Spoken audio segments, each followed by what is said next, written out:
Ready to roll? I feel like you should be on this side maybe so you can see who's coming. Okay, cool. Yeah. Are you guys busy? Can we? No, we're about to go on, and as soon as we go on, wow. Okay, we're gonna do this. So sorry. We're gonna go like bam right into this. Okay. Hi, Jules. Chef Hey. Hart, how you doing? I gotta go live. Good to see you. Ready to roll? Are we in frame? Are we in frame? Are we ready to roll? Are we on? Live? Are we in? Are we live? Someone tell me. Okay. Am I in that little box? Yeah, move over. Wonderful. Here we go. It's Marcus K. Dowling, the Nashville country music reporter here at the Tennessean, and we are at the 56th CMA Awards, and I'm here with the one and only Dave Paulson. Absolutely. How are you, Marcus? Man, I can't complain. I'm really good. Yeah. This is actually my very first CMA. Unbelievable. So it's astounding. I was like sitting on my couch. I was sitting on a couch in Los Angeles watching this last year. Wow. How about that? Yeah. I know you spent some time in LA. Well, we can't get into that right Yeah, now. no. Well, welcome. I mean, Thank you. That's striking to hear that this is your first one because you've made such a mark in your first 12 months here with our Nashville and our organization. So Thank you so much. you've arrived. Welcome Yes. to country music's biggest night. So let's talk about tonight. Let's talk about the fact that first and foremost, we're going to be honoring Loretta Lynn to open the show with Miranda Lambert and Carrie Underwood and Reba McEntire. And as well, there's going to be performances by Elle King and the Black Keys to honor Jerry Lee Lewis. Yeah. And as well, there's going to be something to... I'm personally very excited about Yes. Chris Stapleton and Patty Loveless. yes. Which is a huge deal. She rarely, almost never performs and did it last month and is going to come back to do basically an encore for this national television audience. I think that's going to be a huge moment. That's going to be amazing. So real quick, we have Chapel Hart here. Oh. Are they ready to talk? I think they're ready to talk. I'm going to cede this microphone to them, and you should catch up with them. Fantastic. That's what we're Thank gonna do. you. Ladies, come in here. So, I'm going to tell you real fast. We have Chapel Hart, the pride and joy of Poplarville, Mississippi. Yes. 1/3 without her voice, but this is beautiful. Hey, y'all, I'm a vocalist. Danica, we love you. Yes. Yeah, and we have Devin, we have Tria here, and you guys debuted at the Grand Ole Opry, and we had a wonderful time covering it for the Tennessean. So take me into now. You've played it again for Opry Turns Pink, and it was an amazing experience with Trisha Yearwood, and now you're at the Country Music Awards. Marcus, it has been. I really don't even have the words because it has just been a whirlwind. And we'll be going back to the Opry next month. Fabulous. And we're just super excited for all the things that are happening. We're getting ready for our first ever headlining tour next year. Yes. We are having... Okay, so that's like a big piece of breaking news. Okay, so this is an exclusive. We haven't really... This is it. So we're doing Phenomenal. it right here for the Tennessean. Yes. So as well, let's talk about you could have Jolene. Yes. Which the second year in, it's having a greater life. After the song contest and everything, it's really experiencing its renaissance. And you're right. Like it's its second year since we've written this song, but it's amazing to watch. Kind of like this new life that this song has taken on, and like having fans from around the world to finally get a chance to listen to it and experience it and have just as much fun with it as we did when we first made it. Still probably one of my favorites. So I'll tell you a little quick story now that you guys go. I was talking to Tanya Tucker at the debut of her documentary with Brandi Carlile, and I said, so Chapel Hart, and before I could even get anything else out, she's like, oh, I love those girls. Yes! So take me into a hologram version of Tanya showing up on Song Contest on television. Now, you know what? And you can tell Tanya I said this. I'm partially blaming her for us crying like babies on that last performance because she came out, they surprised us. She walked out. We were like, That's actually why Danica can't talk. Okay, well, She there it screamed is. so There loud, it is. she lost her voice and had to get surgery, and now she's on vocal. Oh my gosh. So as far as tonight, real quick, Alan Jackson, and then I'll let you guys go. I already know how you guys feel, so let's talk. I don't know if I can say this. Say something close to what I know you want to say. I told my husband to watch out. I love him to death, but See, I'll be Alan Jackson's fan. You can prop him up on me, Alan. Sorry. Yeah, Alan, up your security because Tree. I'll take them all out. I will. Amazing. So thank you so much. We I love appreciate you. y'all. Absolutely. Chapel Hart here at the 56th Annual Country Music Awards. You look so cute. You always look cute.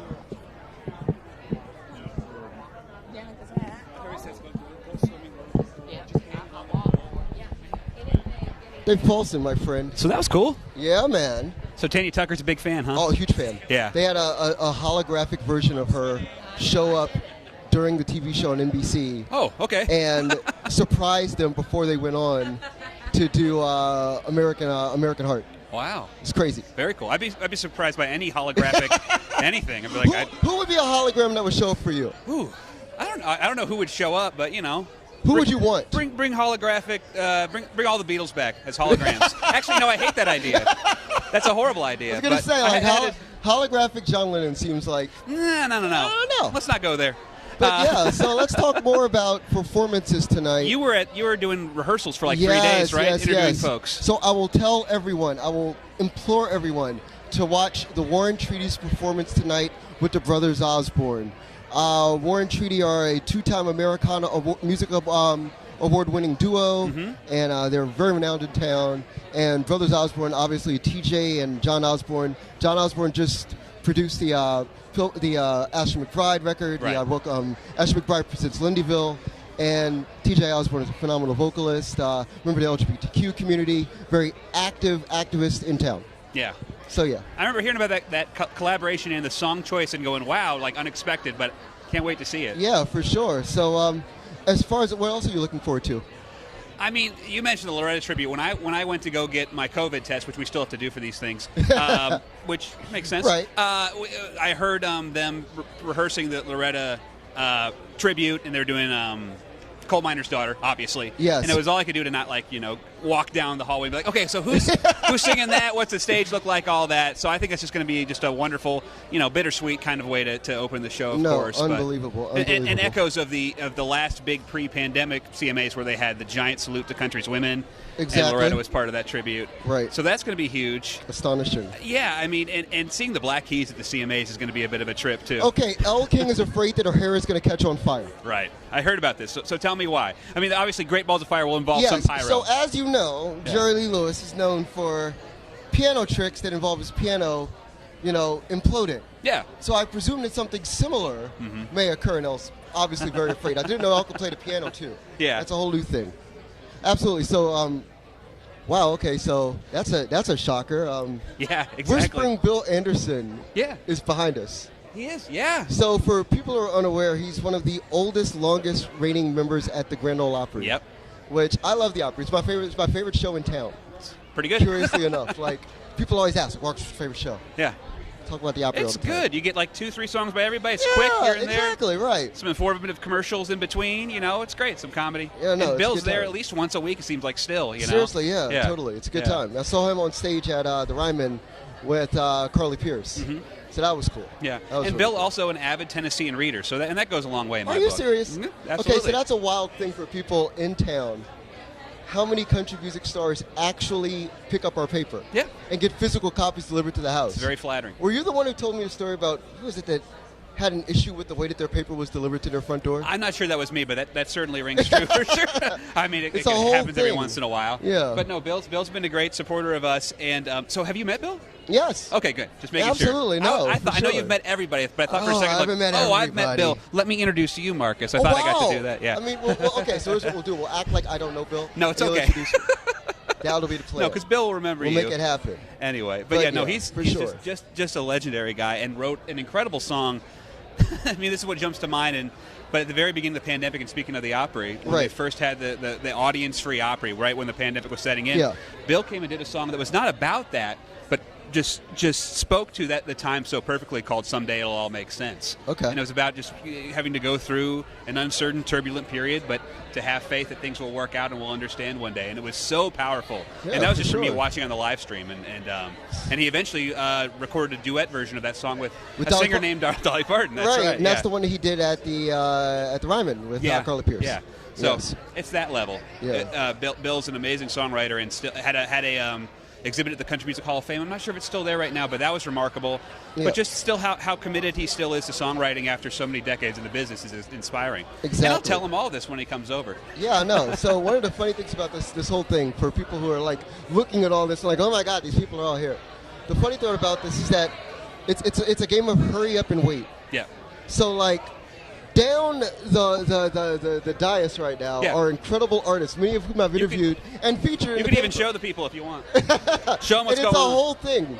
So, but the thing is that you're obviously one of many press outlets, so you're waiting for people. So it's always like, oh my God, I see you. Hi. Oh wait. Okay.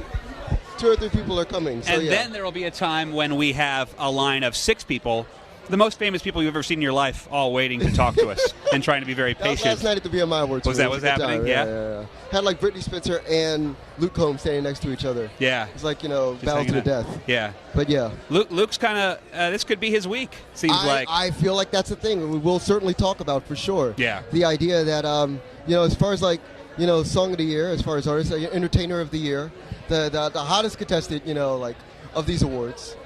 I have a feeling about Morgan Wallen, and other people have a feeling about Luke Combs. Yeah. I think that it's a 2-horse race there, and I think that'll be something that we need to keep an eye on later tonight. Hello. Yes. Hi. Oh, by all means. Bailey Zimmerman, by all means. Where is he at? Let's do it. Let's do it. Bailey Zimmerman, here we go. Absolutely. Bailey Zimmerman, how's it going? I'm Bailey. This is Marcus Cadell, Nashville Country Music Reporter. Hey, Tennessean. And I'm Dave, and I'm going to give you this microphone. Hey, Dave. Thanks for the mic, Dave. Yeah, no problem. Dave's a fellow reporter here, too. So, a lot of people. I was at the Spotify brunch. Yep. A lot of people in the room, when you walked in the room, they all stopped and turned around. Explain to them about your current release and why that's an important thing. My current EP release? Yeah. Honestly, I've always been super nervous to release a project like that because I'd only been releasing singles, and releasing singles is kind of a crutch because you get to push one song. Right.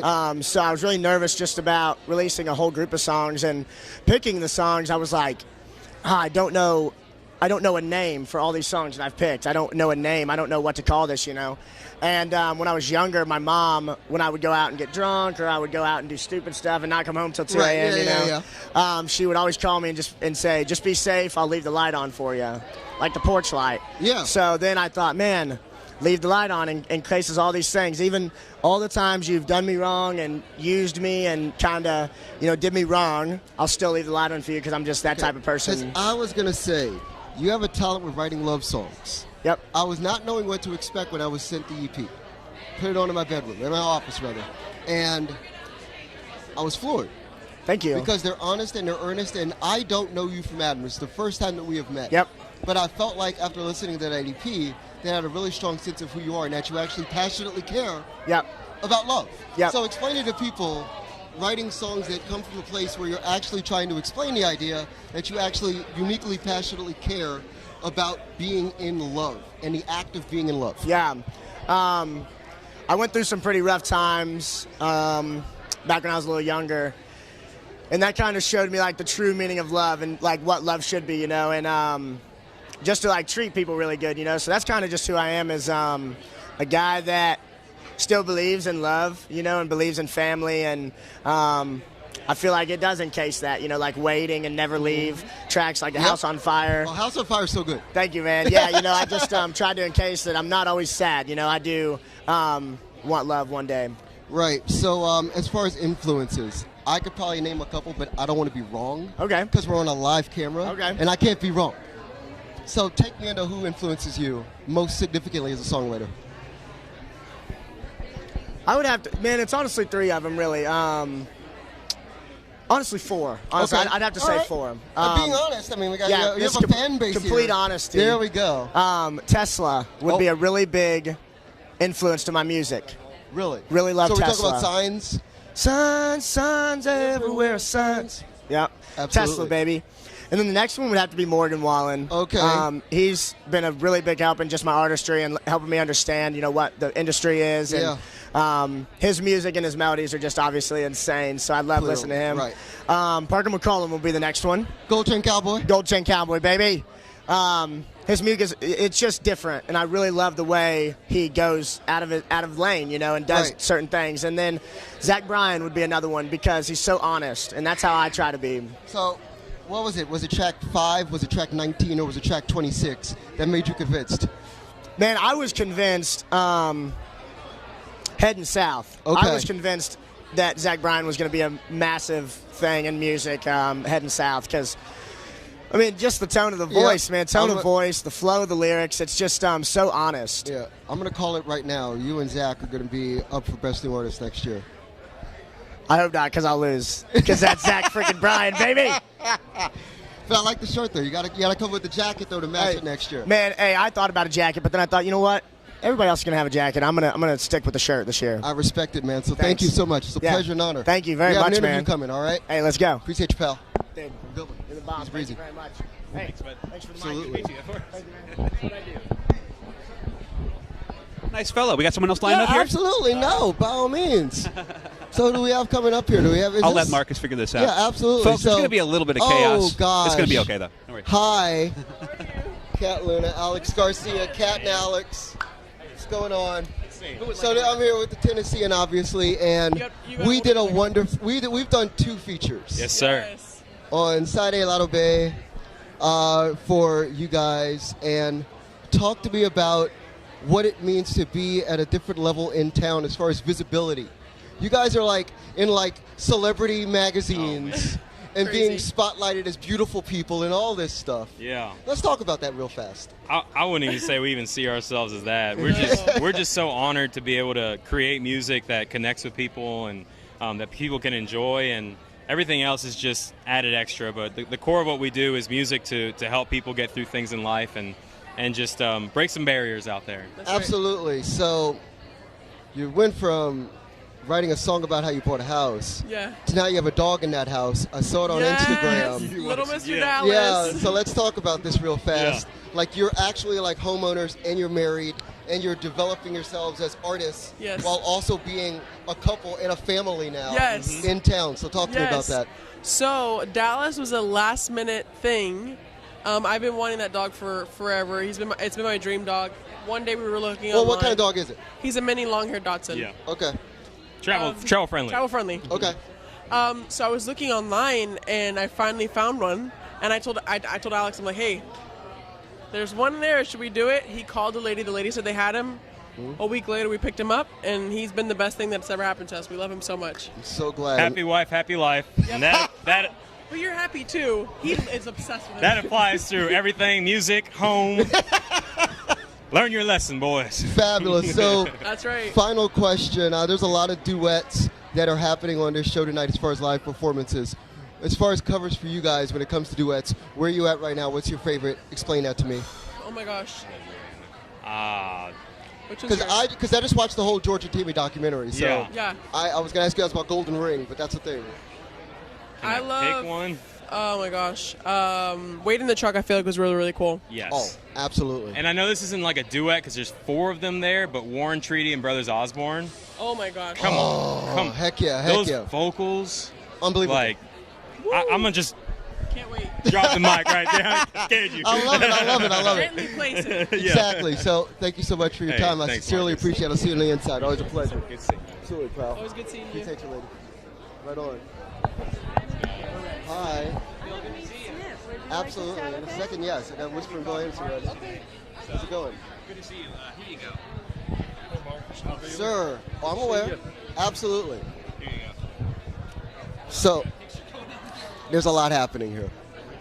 But we are live right here for the Tennessean. So, Mr. Anderson, I feel like I have to call you Mr. Anderson. No, you don't. Mr. Anderson was my dad. Bill, so I saw you on stage with Carly Pierce recently at the Ryman, and that had to be a really great moment because as far as being an Opry member and seeing her as an up-and-coming Opry member, that had to be a really cool moment to be able to connect the generations like that. Well, it was a cool moment just for what it was, and then it was made even cooler by the fact that it was at the Ryman. Yeah. That made it so special because I had been on that stage jillions of times. Right. And it was kind of new to her, and it was such an honor. I just appreciated her asking me to be a part of a very big evening in her life. Exactly. So this event opens with a honorarium shown to Loretta Lynn. And I wanted to ask you your thoughts about, Loretta and her legacy and where you feel like her place is in this genre overall. Oh my goodness, there's nobody in the country music field, not even just the female side, but male or female Exactly. side, that made a bigger impact than Loretta. I knew her from the very early days when both of us came here in the early 1960s. I saw her when she was still knocking on doors trying to get in to see the Wilburn Brothers, and toured with her, went overseas with her. You probably don't know this, but early in her career, Loretta Lynn, part of her stage act was an impersonation of Bill Anderson. I used to stand on the side of the stage and laugh every time she did it. I loved it. That's wild. So I want to take people into the Opry very specifically because it's my favorite show in town. So I saw you on stage, I think it was with Jamie Johnson, and you did Give It Away. And you got up there and performed it alongside him, and it was such a cool moment. So take me into those cool moments when they happen at the Opry, and you're like, okay, you're kind of like all of a sudden realizing that you could do something very cool with just somebody who's sitting backstage randomly, who might happen to be like, a generational talent. Thoughts about that? Well, anytime you're on the Opry stage, whether you're with somebody like Jamie Johnson or Loretta Lynn or somebody else, it's a very special time just because Right. It's the Opry. Of course. And whether it's at the Ryman or out at the Opry House where we stand on that circle of wood that came from the Ryman. Of course. It's a very special time. There's no time that I take it for granted, even as long as I've been doing it, and I've been there longer than anybody right now. I know. And it never gets old. Absolutely. Well, I'm going to let you get going. It's a pleasure and honor to speak with you. Thank you. Nice Thank you so talking much with for your you. time. Absolutely. All right, thank you. Right on, sir. I subscribe to the paper and see your picture in there every day. Sincerely, thank you. Enjoy what you do. Much appreciated. Washington, D.C., born and raised. Oh, are you? Yes, sir. Absolutely. Welcome to Nashville. This is my granddaughter, Hallie. Hi. Thank you. Thank you. It's a pleasure to meet you. You too. Absolutely. You've outdressed us all tonight. Rock and roll and grab some folks, but thank you so much. It's great to see you. Good seeing you too. You've taken him to all the work? Yeah, I'm producing, so yes. That's how it goes. That's the way you do it. Let it sit here. You need this? Yeah. Get one of those. Yeah, thank you. We got somebody coming up, Marcus? Yeah, we got Nate Smith coming up. Oh, very cool. Very cool. Absolutely. Some other folks coming up. Yeah, it's Nate, ready? it's a whole line happening right Yeah. now. I told everybody before these events, you typically have all the PRs come through and all the people, they say, so what's the vibe like tonight? And I'm like, we're having a party. Yeah. So I guess everybody is here for a party. Oh yeah, absolutely, absolutely. So was that Bill's granddaughter? Yes. Yeah, very nice. It's incredible. So that's his date tonight. Very cool. Very cool. That's great. Yeah. I see a bunch of folks coming down. I'm afraid people are going to see less of me as the night goes on. I just want to. That makes me unfortunate, man. I want you to be and there. I want people to know that, just so that, like a heads up. You're going to see less of me, but it's a good sign because we're going to have Yeah, lots no of stars problem. coming through. But we're going to have to be juggling some folks pretty So soon. yeah, Madeline Edwards is here too. We're I know, gonna have I her saw as well. Madeline, Yeah, yeah. she's here. If she's Always available. looking fierce. Hey Smith, how's it going, man? Good to see you, man. Pleasure to meet you, man. Yes, sir. Armor Hey, Heck yeah, Hey, let's I'm do Dave. it. nice to meet you, Nice to boys. meet you too. Absolutely. How you doing, gentlemen? We're good, man. Let's Yes, sir. celebrate. Yes, sir. Okay, so I became aware of you through Opry Next Stage. I wrote a piece about them, and Jordan Petty and I had a wonderful conversation about Love your talent him. and skill. Yeah. So take me into integrating yourself in all these programs and places where young artists like yourself who are up and coming can gain a foothold in Music City. I mean, it's just a miracle if it happens, you know, so I'm just grateful. You know, I'm just trying to be nice to people and genuine with people, and if they give me an opportunity like that, it's a miracle, so. Yeah, so speaking of that, you're going on the road with Thomas Rhett. Yeah. And Thomas has a real habit of taking people on the road who are going to have incredibly prodigious careers. I just spoke to Russell Dickerson, and he had the same thing happen to him. Really? Yes. Oh, my God. I just met Russell the other night at a show, and just a very genuine person. Right, so definitely I get the same vibe from you. So as far as musically, we're talking about 2023. Yes, sir. We're talking about sitting in this room tonight. Where's the inspiration coming from? Let's talk about what's next. What's next? Yeah, as far as inspiration and what you're looking at in the songwriting room right now. Well, right now, I'm just kind of like taking all this in and trying to be a student of everything around me. And we're going to release a new song next week called Wreckage, heartfelt song. And then I'm putting a whole album out in February. I was aware of that.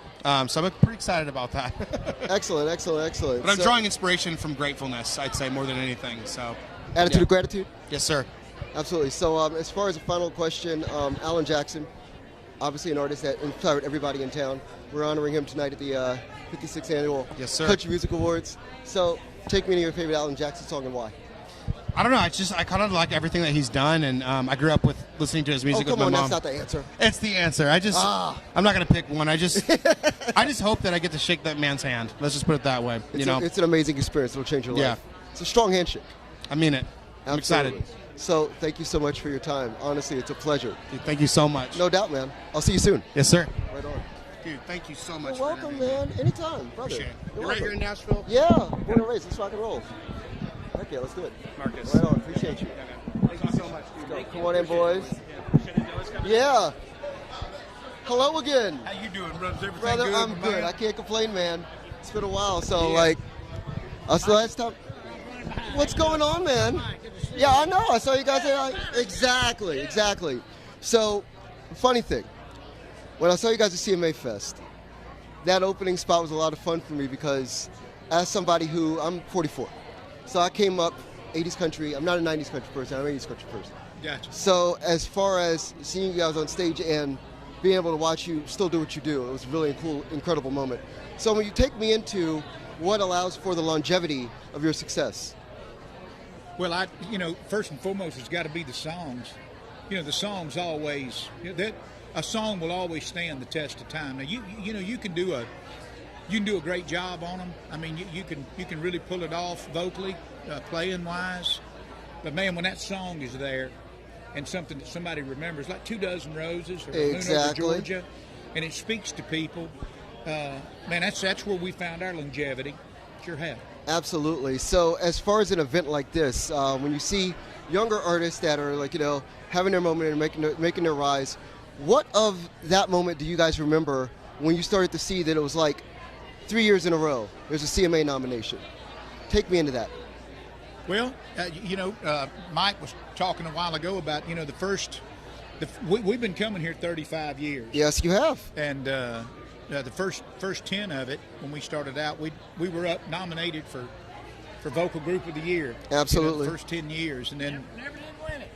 No, one of my favorite things, I was talking to somebody about you guys, and a friend of mine from very, very young, and we always used to compare you guys to Alabama because you were always up in the same categories, and it was a really cool thing. Yeah. And we knew that you guys were important because we saw you every year, and we're like, okay, cool. So we would go through to the record store, and it's like, okay, cool. So these guys, yeah, we see them every year, and they must be phenomenal. So yeah. And hey, prayers out to all the Alabama bunch. Teddy and I talked today. Okay. Due to the death of Jeff Cook. Right. So prayers and blessings to them.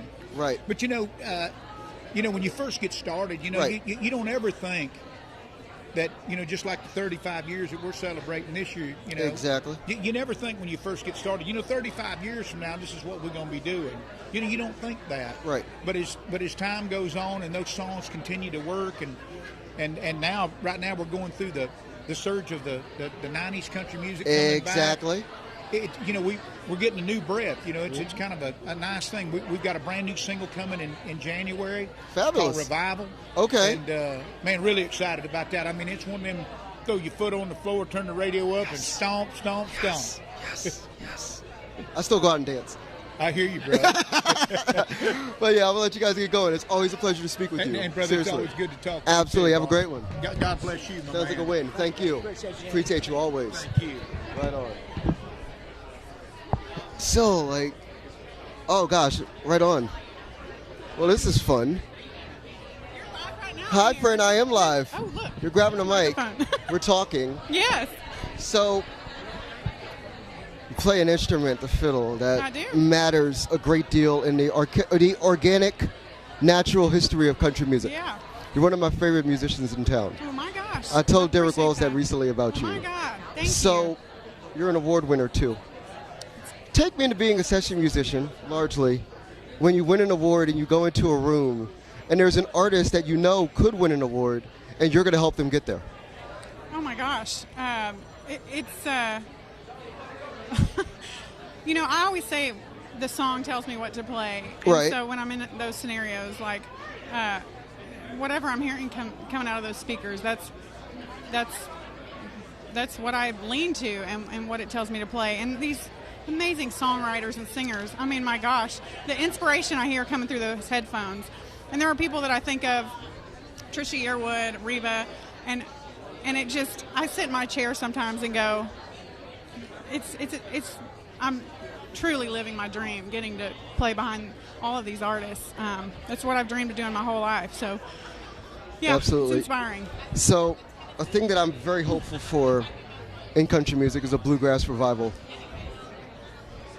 Well, I did talked to tell you? Appalachian Roadshow recently and had a whole conversation with Jim Van Cleve about it. Oh, love Jim. Yes.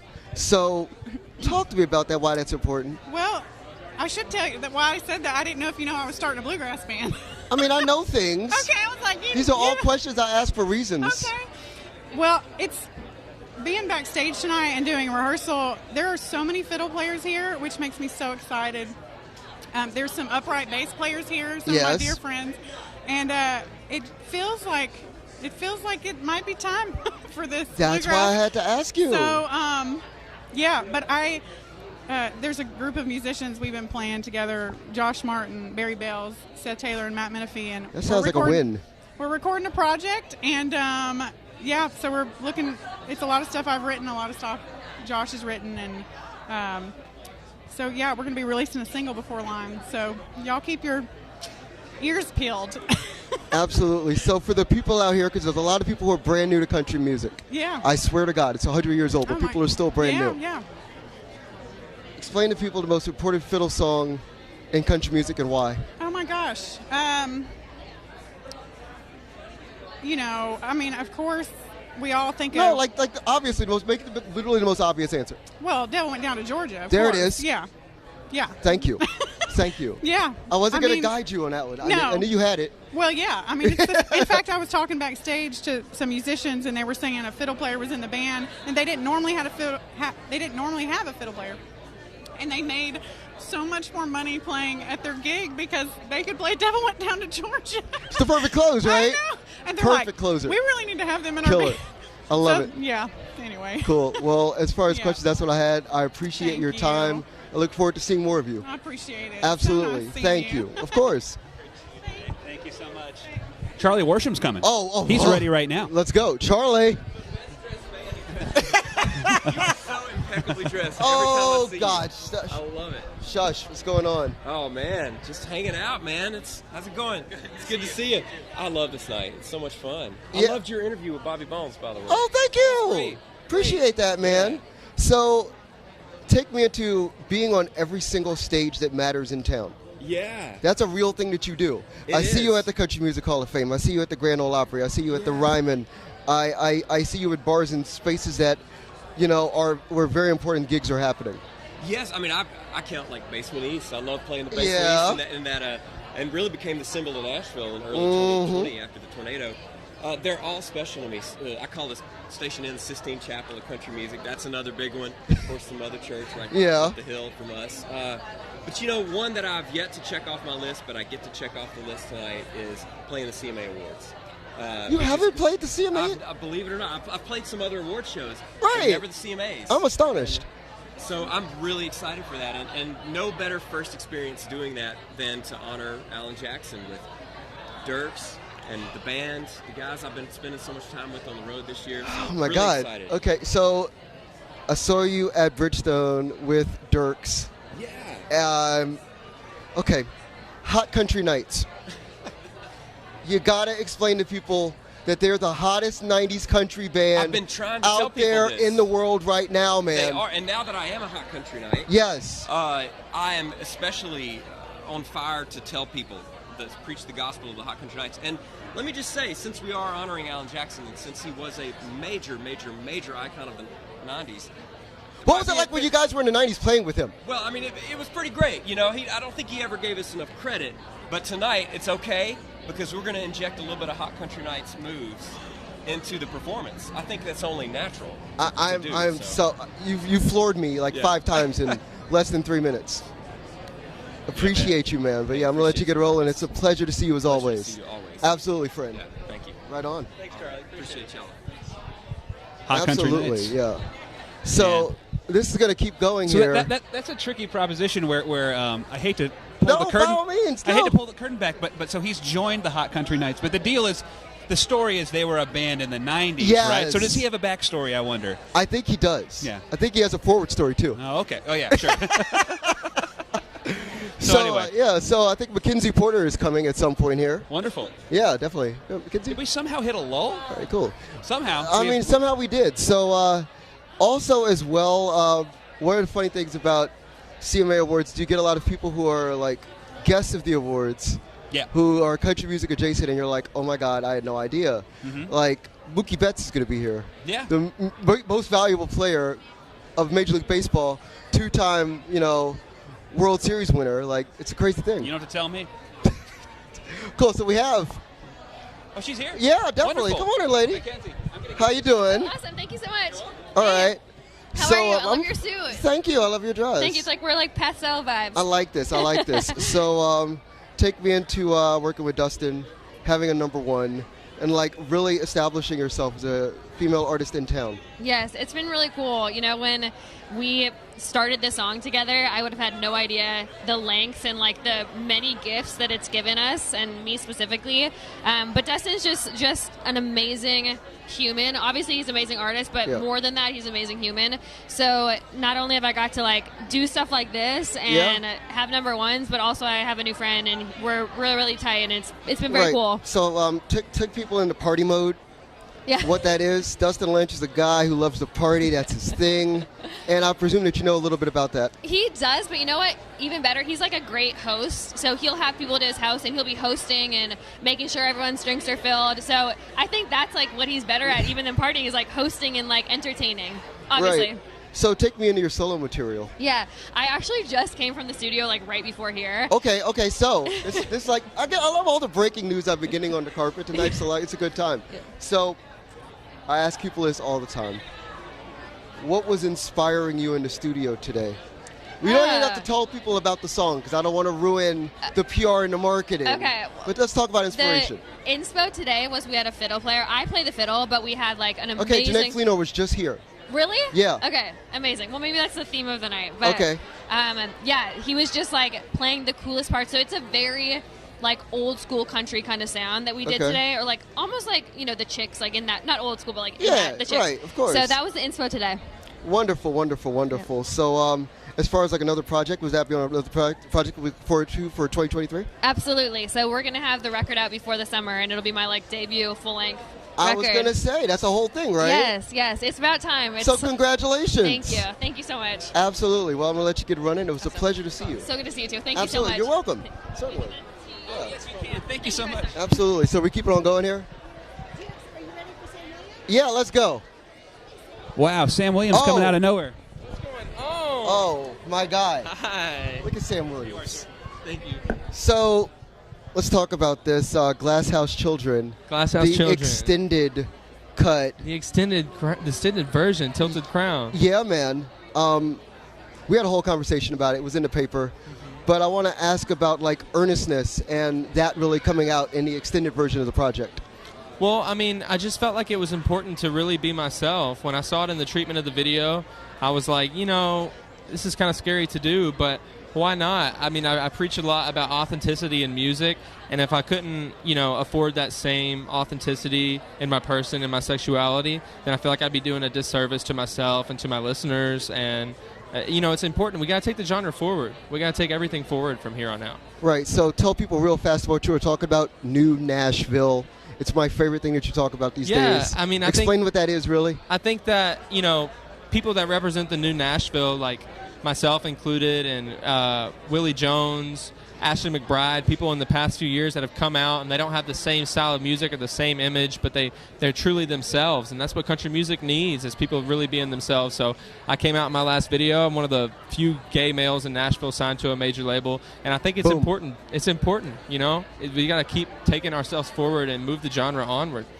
Absolutely. So, final question. The I'm So Lonesome I Could Cry that you do as a cover, it's one of the most beautiful things I've ever heard. Thank you so much. Yeah. So, you know, for people who don't know, because a lot of people who don't know, explain why that's important and why you do it and how you spin that legacy. Well, my grandfather was the late, great Hank Williams, and we never got to meet. I got the same kind of body as him and the same ears, and I got blessed with everything else. But I just think it's important to, you know, to tip our hat to the past, but still keep our eyes on the future. So, you know, I like to honor my family with that song. I never got to meet my grandfather, so getting to sing his songs, whether it's at the Ryman or at a one-off show anywhere, is really special to me. Absolutely. So I'll let you get rolling, man. I love the drip, right. obviously, sir. Thank you so on much. Point. Thanks, Marcus. But yeah, appreciate you as always. Thank you. you. Thank you, sir. All right, thanks. Harper Gray. Oh. Come on in. Come on in. Come on in. Come on in. First and foremost, Harper Gray, CMT Next Woman in the Country, phenomenal singer, phenomenal songwriter. How are you doing this evening? I'm so good. I mean, it is electric out here right now, which is so fun to be a part of. Exactly. So take me into honesty and songwriting. I feel like you are an unusually honest and unusually real songwriter and a singer. Talk to me about that real fast. Yeah, I mean, I'm all about authenticity and being unapologetically myself, so that comes out in my storytelling, and I just think it's important for people to hear the truth always, you know? Absolutely. So I'm going to make you introduce this person right here real fast because she manages you. Legendary, iconic Charlene Bryant, y'all. Y'all better make some noise, some commotion. So Charlene, you know, there's a lot of people who have come into the space from the hip-hop realm, but few have come in with the level of success that you have. Thank you. I appreciate that. So explain to people exactly who you are and why you're here. Well, you know, just in case for those that didn't know, I am a Billboard hip-hop and R&B Power Player 2020 and 2021. Absolutely. I have over, 22 plaques in 3 years. And I am one of 2 black female managers that have a Billboard #1 debut with a hip-hop artist. So, Yes, indeed. You know, just a few accolades, just a couple. Exactly. So overall, what are you looking forward to the most tonight in being here? Because this is like, you know, it's your first event, and this is one of many.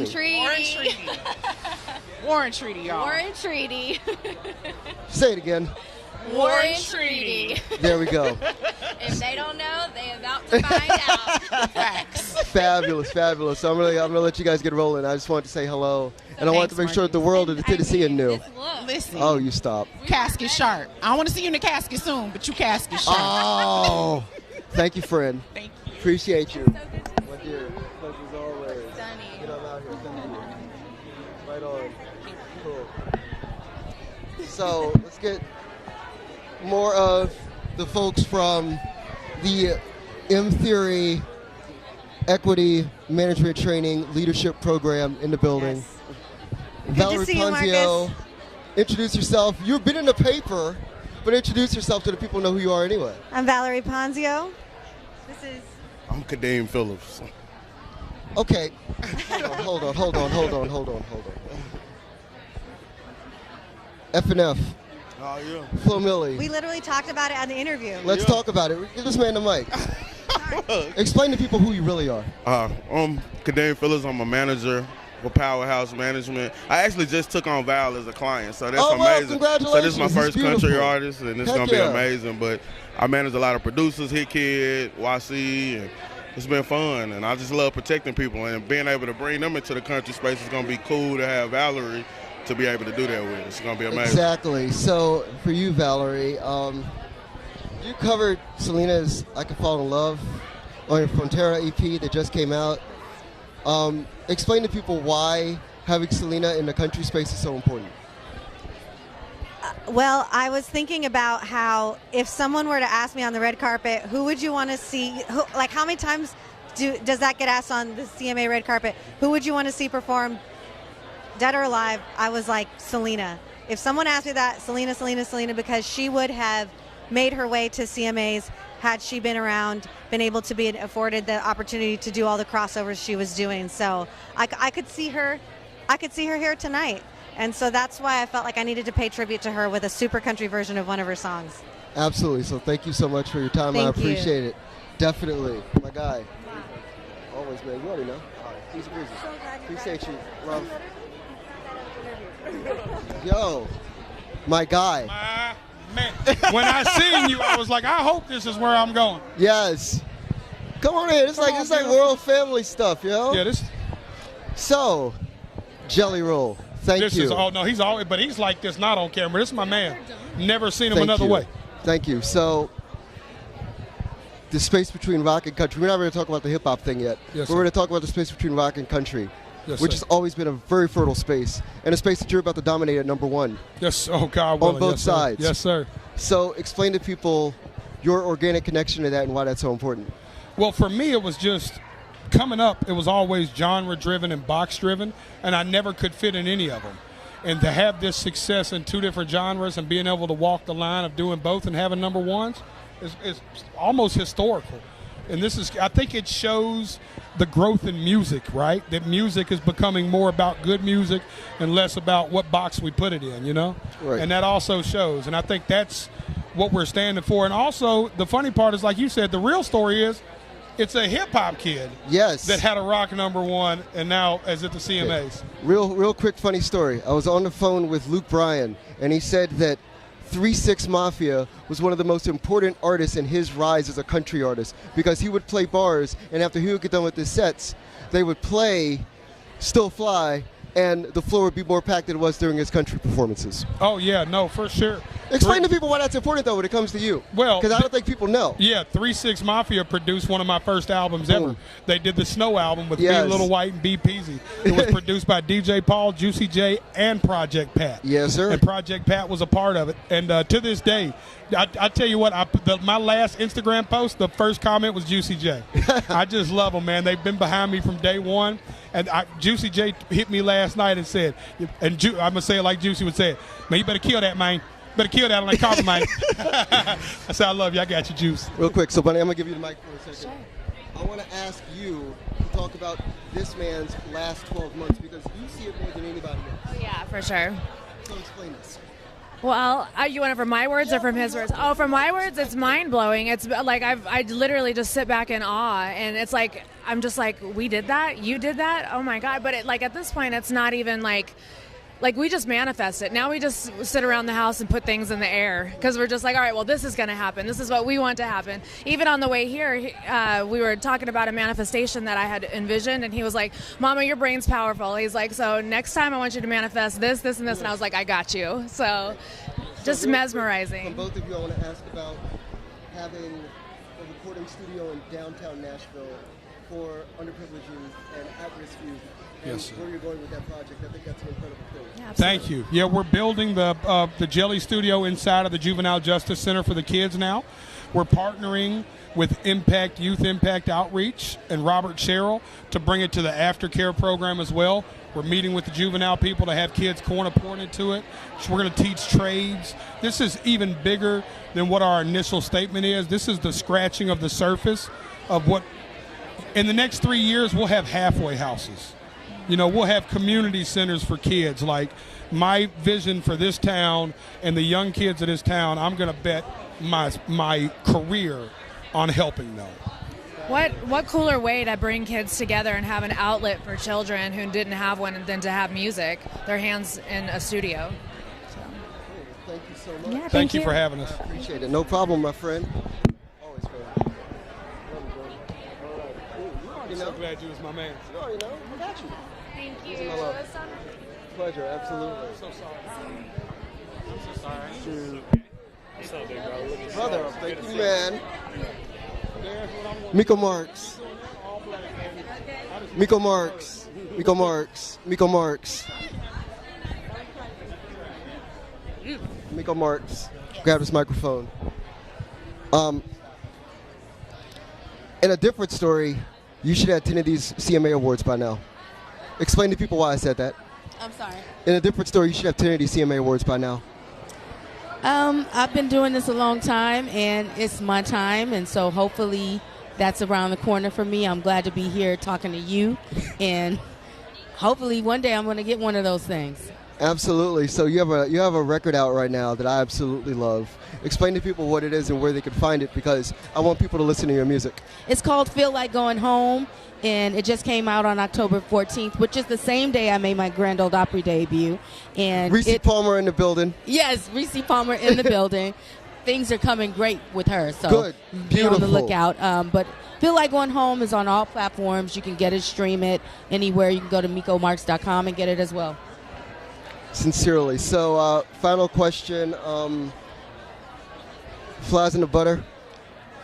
Take me into that, because I saw Winona do it on that stage, and I know you did it at the Opry. Yes. So explain to people why that Judd song is so important to you. That song is so important to me. Reese came up with the idea. She was like, I think we should do Flies on the Butter by the Judds. And I was like, I listened to the song and I was like, oh, it's about family. It's about old time looking back on life, and it's about friendship, and it's about just a kindred spirit that we both have. Like Reese Palmer and we are like this. You can't see me, but my fingers are crossed. We are like this, and that's my sister, and I was really grateful for her to have me there. Cool. Well, as far as questions, that's what I had. Miko, it's always a pleasure. Love you. Absolutely, friend. Give me one. Love it. Love it, bro. You know I'm out here. Always. Cool, so we're rocking and rolling. Here we're Michael Monaco. Oh, actually, we have Caitlin Smith and Michael Monaco next. But yeah, Caitlin, how you doing? So good. You look amazing. Okay, so my favorite thing about you right now is that I could tune into Fox every week and I could hear you sing. Yes, it's so exciting. Yeah, so take me into Monarch and Man. having a part to play in that, both behind the scenes and on screen. Man, well, that's been a really exciting thing this year. I got to sing the theme song for the new show on Fox, Monarch. It's called The Card You Gamble. And then it kind of led into I got to be in the show, which was pretty exciting. My acting debut. So it's been good. Thank you. Got you. Thank you. Yes. So as far as a high, it's one of my favorite vocal performances, not just of this year or the last 5 years, but probably the last 25. Oh my God. Thank you. That It's means phenomenal. a lot. That means a lot. Thank you, So Marcus. as far as that single, take people into that, because that's something I want people to hear. Yeah. Man, well, I'm really, really proud of High and the first part of this project that I released earlier this year. I mean, I decided that I heard it all in my head and I wanted to try self-producing this record. Yes. And it was a little terrifying, really vulnerable, and also something I'd never done before, so that's why it was so scary. But Yeah. I feel really proud of myself for just jumping into it and trying something new. And it came out sounding like magic, so I'm really, really proud of it. I've also been in the studio the rest of this year working on the second half, which will come out next you year. revealed a little bit about that down in Yeah, Franklin, right. and I was stunned by that. So explain to Yeah. people where this is going next, because So, it's like a totally. plot twist. It is a plot of sorts, twist. yes. So High came out earlier this year, and then next year I'll release the full project called High and Low. Because you can't have one without the other. Exactly. And I'm really, really excited. We'll start releasing new music in January. Okay, so we'll talk again. Yeah, so we'll That's talk what you're again. saying. That's I'm what excited. I'm I'm saying. looking forward to it. New song soon. Yeah. Fabulous. That's Well, Caitlin, thank you so much for your time. Thank you, Marcus. I appreciate you. It's always a pleasure. Always. Same here. Thanks, dear. Enjoy tonight. Absolutely. So Matt Stell, where's he at? Matt Stell over here? Michael Monaco. Oh my God! Wait 1 second. Holy, you just popped out of nowhere, girl. I did. Wasn't I supposed to? You're fine. Okay. Ladies and gentlemen, from Brenda Put Your Bra On, from Eat Pray Drugs, fame, the one and only Pillbox Patty. Ooh, Pillbox Patty. Where am I? Is that what you asked me? I said, how you doing? Oh, I'm so good. I'm like really excited. I'm overwhelmed in the best way. Yeah. I'm really excited to perform. Crazy that I get to Yeah. do that. What? No, this is so amazing. you're doing Fool Around It. You're doing not Fool Around It, Love. You're doing the Linda Ronstadt. Yep. Yes. When Will I Be Loved? Yes. And yeah. you're doing it with John Osborne, Brandy Clark, Ashley McBride, and Kaylee Hammock. Yeah. So these are like all your homies. I know. I lucked out. Your first performance, I mean, it's nerve-wracking. It's a huge deal. And I'm like, but I'm with my friends. Exactly. So I came to your EP party. Explain to people why your EP party was like one of the dopest EP parties I've seen. Man, I wanted to Patty Palooza. Yes. I wanted a vibe, you know. I didn't want to do it in like a bar and whatever. I just wanted everybody to like hang out, kick it, and balloons and like. I tried to pour a Jack and Coke in a dark corner. I haven't done that in 25 years. See? Brought back some good memories and some bad ones. Just like the record. Exactly. So real quick, on a downer note, but still an incredible note, Valentine's Day is one of the most heart-wrenching, touching, mind-bending songs I've heard in a long time. Explain to people why I said that and why that's important. I really appreciate you acknowledging that song. That is a true story. And it's important for me to celebrate the life that I have because I was able to make a choice for myself. And, man, that was a really traumatic, hard thing to go through. And I really healed a lot from that song. Mm-hmm. Proud of you. Thank you. Absolutely. You're the sweetest, man. Oh, thanks. So genuine. Absolutely. So take me into tonight, what you're looking for as far as performances. Lainey all day. Gang. Elle King is going to destroy. She's afraid her hair's going to catch on fire. Oh, my God. I just saw a little bit of, like, rehearsals, and I was like, oh, my God. Okay. It's awesome. Yeah, I'm Fabulous. excited about that. Yeah, all of it, man, really. Wonderful. So I'm going to let you get running. I just had to say hi. I love you so much. Out of nowhere? I love you, too. I did. Gang. Thank you. Always. Love you. Have fun. Absolutely. Come on in. Hey, man. How are Okay. Funny story. I saw a whole list of people who are going to be here. And I'm like, the guy who directs all of my favorite videos is going to be here tonight. No way. No, I swear to God. Really? So, the Miranda video we're to start with. Okay. Take me into that. Explain which one it is. And, like, the cinematography. I didn't do Miranda's, but I wish I did. Which one you did? Cole Swindell. Cole Swindell, yes. South Carolina, yes. No, Never Say Never. Never Say Never with Lainey. Yes. Okay, right. So that one, yes. We had a different idea, and Lainey's management asked us to change it because it was very close to their last video. So we changed the idea. Yes. And here we are. We're nominated for a CMA. Okay. So you're still my guy. Appreciate that. Yes. And take me into country music as a visual medium. Country music as a visual medium, I mean, you know, the lyrics are so powerful. Lyrics are so huge in country music. So when I get a song to make a video for, you know, you got to try to juggle what the lyrics are saying versus what the artistic mind says. So sometimes it goes, you know, along with the lyrics, and sometimes you have a crazy, weird idea. But that's the beauty of doing music videos. You can kind of go out of the box with it. Right. So another question, different, similar. In a streaming environment where there's radio involved, people don't understand necessarily where the video plays into the rotation anymore as far as pushing a single out to people. Yeah. If you could explain to people the value of that and the value of what you do in that regard. I think the value of videos these days with social media, you know, a video comes out, it's blasted on social media, and if, you know, with all the social videos that go along with it and the actual video, it's just pushed out to so many more people. So, you're not going to sit there and watch YouTube videos all the time to see videos, but if you're on social media... I do. I sit in bed and watch YouTube like I do hours. too. Me too.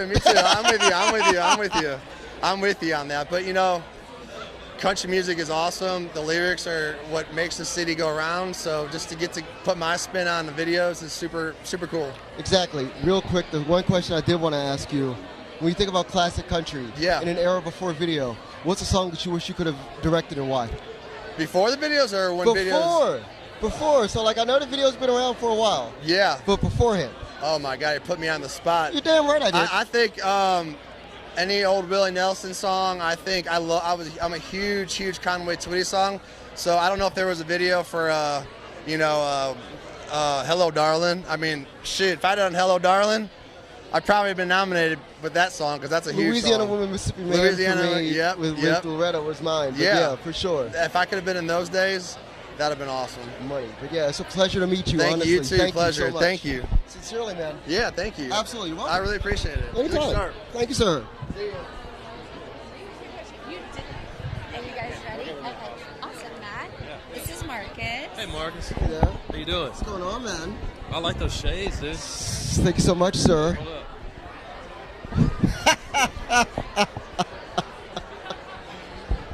All right, Matt, ready. I appreciate that. Absolutely. So, okay, one of my things that I love about you is the fact that you've had multiple hits now, and you're starting to make your way, but I still feel like people don't entirely know everything they need to know about you. So That's fair. You're literally wearing sunglasses right now. Well, you know, I'm squatted up, you know? So as far as the process right now and getting back in and working in the studio, I wanted to ask you about that. Because as a songwriter, I think you do great work. Absolutely, man. Thank you. So definitely, if you could express to me, like, you know, thematically what you're thinking about right now. But, you know, I'm just trying to, like, tell an authentic truth. And I feel like that the longer you're kind of in this, you kind of sharpen that tool, you know, to kind of get right at what you want. You know, at early, you kind of start with a hatchet, and then hopefully one day if you stick with it, you end up with a scalpel, and you can really kind of, you know, get detailed on what you want to say and do. And that's kind of how I think about it. Have you ever met Clint Black? I have met Clint Black. Okay, because Clint was when I interviewed Clint, you were one of the first people that popped in my mind. Yes. When I spoke to him, because both of you were cerebral in that way. Well, man, he's an all-time great, man. We played Sturgis together, actually. And I went out, and sometimes the best part about playing festivals is you can go out to the front of house and just watch your heroes. Like I did it the other day with Brothers Osborne, man. We were on a bill together, did that, and watched Clint Black. And I mean, Clint Black is just so talented. He can play, he can sing, he can write. Right. Those songs are just unbelievable. So, man, anytime I get lumped in with him, I'll take it. Gotcha. So thank you so much for your time. I appreciate this, man. Absolutely. It was a pleasure. Hope to talk to you more soon. Yes, sir. Absolutely. Thank you.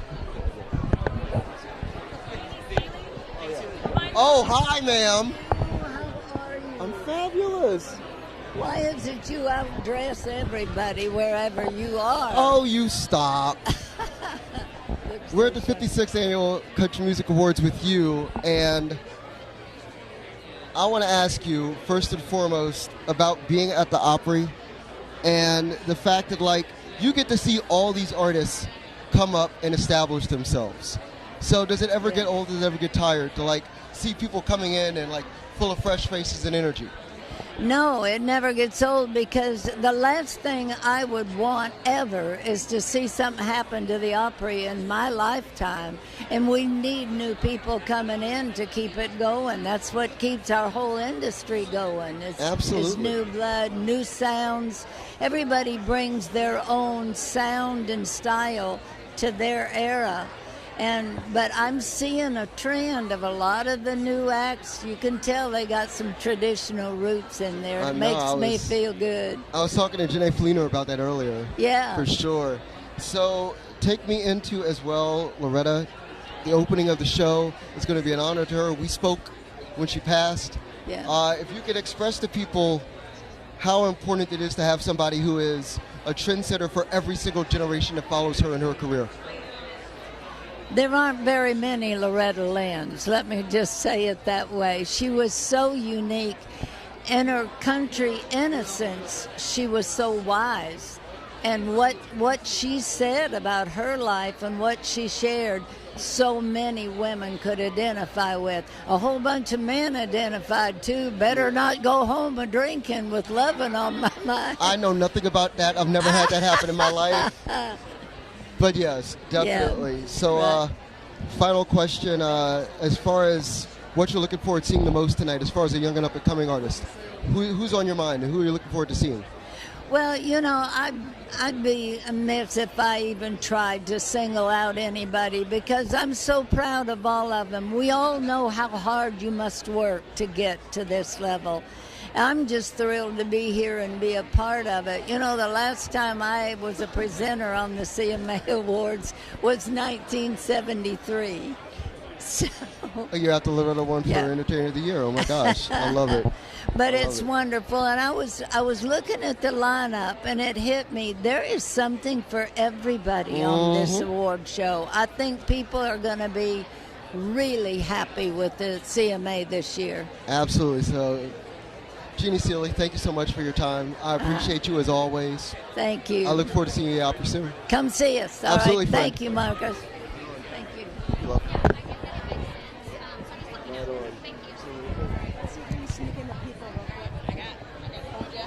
Yeah, I got Everett though.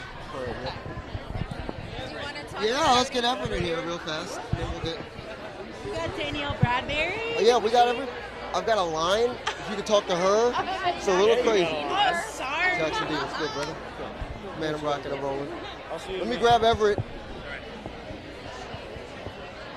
Everett, you're up. Man, always looking sharp. How are you? I'm going to grab you in a second, my friend. Okay, cool. Yeah, no doubt. Real quick. Grab these guys and I got you. Since he won No, I got video. you. No, I know. Oh, I know. How's it going, Marcus? Brother, I'm good. Dustin Haney, good to meet you. I know, man. How you doing? Good to see you. Wonderful to see you as well. Oh, okay. Yeah. You want us both or one? Yeah, I'm gonna grab you guys in a second. Oh. I got like they got me. Yep, it's the whole thing.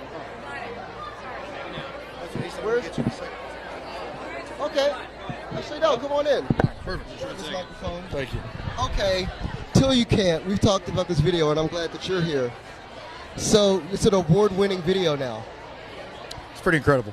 Talk to me about the gamble, man. The gamble, because you talked about it, of exposing that much of yourself on camera. You know, honestly, with this video, for Till You Can, I had very little involvement because I knew Dustin's work. I had seen it. It had proven itself, and he made it so easy for me. I showed up, did my thing. It was not uncomfortable at all, so I owe everything on this video to him. This is all Dustin. Okay, so Dustin, talk to me about working with somebody like Cody who's obviously overcommitted to the art of moving from just a performer to somebody who's on stage to also somebody who has, you know, an acting chop or two, and has decided to move in that direction as well. Yeah, it was a very stressful undertaking in the sense that it was an incredible song from the beginning, and I owe it all to him for trusting me with it. Like, I'm glad that he let me do what we did with it, but I have to say, like, the video is a great pairing to the song because the song is so powerful already, and I think the video is just an added bonus for people that heard that song and love it, and then they see the video, and it's just like, it's Cody, you know? It's authentic. Absolutely.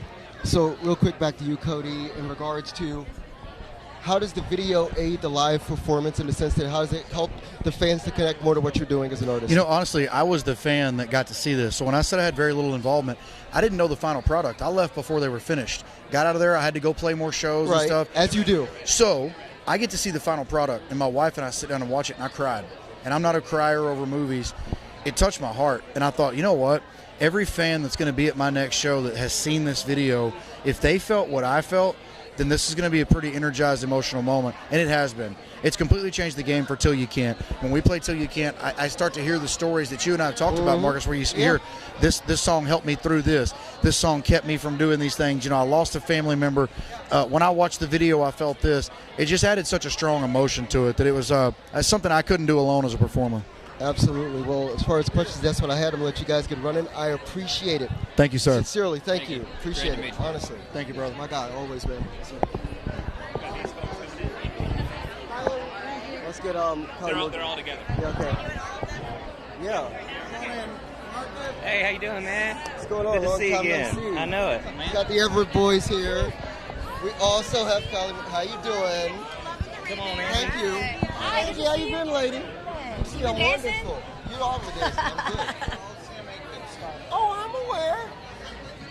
All right, so as I was told, you guys are all CMA Kickstart artists, but individually, y'all mean different things to me. What you're doing insofar as in the lane of TikTok and weddings and having this dark, amazing vibe is very fun. What you're doing as far as expanding the Latinx experience in country music is very wonderful. I appreciate what you're doing. And as far as you two gentlemen, what you're doing as a tandem is very exciting and very organic and very roots-driven. So if you could explain to the people in 30 seconds or less, give me like an elevator pitch on why what you're doing is so important in the genre right now. What the world needs now is love, sweet love, man. And we hope our music is a vehicle to get some love out there and spread that message, you know? Absolutely. Man, I just 30 seconds to say just our music, or yeah, like an elevator pitch. You know, all right, man. It's Okay, like The Apprentice or something. if you're feeling like tequila on a Sunday or salt on a mango or a little bit of move your hips in the kitchen, that's what I make. That's what I do. I love it. I love Hi, it. Kylie. Lady, talk to him. Man, that was great. No, for me, I don't know. I grew up on country music, and it was the You did? Oh yeah. I'm stunned. I know. Can you believe it? I was so sheltered, I didn't even know there was another genre until I was like 12. And I was like, oh, there's other genres of music besides country. Got it. No, I just love the authenticity and the honesty of country music, and I think that's what I want to come across through my music is I kind of want to say the tough love messages that your friends want to tell you but don't know how to tell you, Right. and then I just did all the work for you, and you can just send them the song. Cool. Well, thank you all so much. Sincerely, it's a pleasure. Thank you. Absolutely do. Thank you. By the way, Pleasure as always. look at Thank you. Look at that color. Brothers. Thank you, man. Pleasure. I love your Always. boots, by Thank the you, way. man. Yeah, that's amazing. Breezy. Yes. Oh. Okay, come here. Hi, lady. Hi. Ingrid Andrus. You look so fabulous. Thank you. You have a #1 single again. I do. Isn't that crazy? I love it. So you talked about working with Sam Hunt and why that was an important choice for you when I saw you down in Franklin. Yes. So if you could explain to the people why that's an important choice and bridging soul with what you do in pop and country. So I only wanted Sam on the song because his voice is Wishful very drinking, by the way. Wishful drinking, yes. Context. His voice is very soulful, and he brings a lot of his own personality when he sings. And I just thought our voices would go well together because my voice is a little higher and his is lower, and it just worked out really well. Plus, he's just naturally dripping with swag. Exactly. So as far as the record that's out right now, express to me about what you're looking forward to as far as performing this next year and taking this really out on the road in extended fashion. Yes, I'm really excited to play the new album, Good Person, out on the Yes. road. There are so many it's an emotional roller coaster. And Yes. so I'm excited to take people on that journey because that's just life. Like, you can't just all be happy all the time. You can't just be sad all the time. It takes both emotions. Absolutely. So as far as questions, that's what I had. And it's always a pleasure. It is. Sincerely, I'm not even just saying this to be funny on a carpet. I'm being real with you. Honestly, it's a pleasure. Thank you. Thank it's so you, good friend. to see you. Same here. Are you having fun? Yeah, of course I am. You already know. You're thriving. Thank you, friend. Cool. Yeah. Oh, you do? I mean, long time no see. How you doing, girl? I'm doing great. How are you? So I'm wonderful. So, ladies and gentlemen, Priscilla Block is in the building. She just sold out the Nashville Palace. She is a TikTok supernova, a lover of the color blue, media darling. Talk to me about where you're at right now being on this carpet. My gosh, this is my first ever CMA Boom. awards. So the fact that I'm on the carpet is really freaking cool. I literally used to hang out at the bars across the street watching the show. So it's really special to be here tonight. Absolutely. So as far as connecting with crowds, I saw it with my own two eyes. You have a unique organic connection with people that have never seen themselves represented at the top of the charts in country music. Ever. Well, thank you. So express to me why that's important and what you're doing to take that further. You know, my goal in all of this is that I can inspire people and make people feel like, you know what, I can do it. It doesn't matter the way you look, how country you are, whatever this box that people think that you have to fit in. I'm trying to break that box down, and it's here I am. I'm this girl from North Carolina. I moved out here 9 years ago, and I'm me, and you either like it or you don't, but I'm going to sing about my life and real stuff, and I think people have been resonating with it, which I love. Absolutely. So as far as questions, that's what I had. I will tell you that we have to go platinum shopping. Yes! Got you. So good to see you. Friend, pleasure as always. All right, friend. Thank you. Absolutely. Kelly Bannon. Let me grab it. Okay. Come on in here. Hold on 1 second. No, hold on. I've got her, and then it's a whole thing. We're doing a whole thing here. No. Come, Kelly. Get Kelly. Hi. Hello there. Hi. How many other country artists have almost tackled you in a back alley because they recognized you? I mean, a lot. From your amazing outfits. I mean, I felt like I was the most aggressive I've maybe ever been when I was running after you. No, so I'm going to tell you why Kelly Bannon is being a better interviewer than I am. Why? Because you are nominated as a media personality for a CMA award. You're the first person who's done so, being as part of a streaming platform. Shocked. I mean, that we were shooketh. Apple Music, take me into it, today's country, talk about that. advertise yourself and what you do. I think it's just about having real conversations, which is something that you do all the time. Right. And so I think that's the thing that has felt special about what we're building on today's country. Because I'm an artist, I'm obsessive and neurotic about doing my prep and listening to the music so much before I get in there. Exactly. And then it's just like, let the music set the stage for an amazing conversation. Exactly. It's a joy, you know it. Absolutely. So express to people the value of DSPs being in the country space and doing things the way that you do things uniquely at this time in the genre. Well, I think we just have ultimate freedom. Like on my daily show, it's what do we want to play today? What's happening? Like throw out the map. We get to play things that are more like my taste. We get to experiment. There are a lot more women. You have women in country music? Yeah, there's so many women, Marcus. There's so many. And also, did you know there's also a bunch of amazing artists of color? And they're amazing to play on the radio not too. At all. So we have. I'm teasing, but I think that is the ultimate freedom of just having this sort of blessing from Apple Music, going play what you care about, and make it matter, and have important conversations, and let people contextualize their art. Absolutely, Kelly Bannon. Thank you so much. I appreciate you, friend. I'm so glad to see you. Oh, you already know. Thank you. Thank you. Okay. I hope there's more to come. Absolutely. Get this man in here. Grab this microphone, friend. Yes. Introduce people that you. Tell people that you are Jackson Dean and why that matters. I mean, outside of the fact that you opened for Carly Pearce at the Ryman Auditorium, outside of the fact that you write songs that are inspired by 70s country, explain to people why. Well, you weren't expecting that. I wasn't expecting that. I was not prepared to display myself in such a way. No, I'm Jackson Dean. I'm a singer-songwriter, an artist. I've been down here a couple of years, right for Little Louder Publishing, and signed a big machine. Yes, sir. And got a top 5 record right now on country radio. I know you do. And got a whole mess of shows to be played before the year's end, and a whole bunch more after that. So exactly. So you're a cerebral guy. You're a thinker. When you enter a room like tonight, and you're going to be sitting in front of like literally the genre. Yeah. Literally the genre. Yeah. So what are things that you're thinking about as an artist when you're looking at, okay, a best new artist could be in my future, song of the year could be in my future? Think about that. Explain that to people what that's like when you're sitting there and you're watching the whole thing.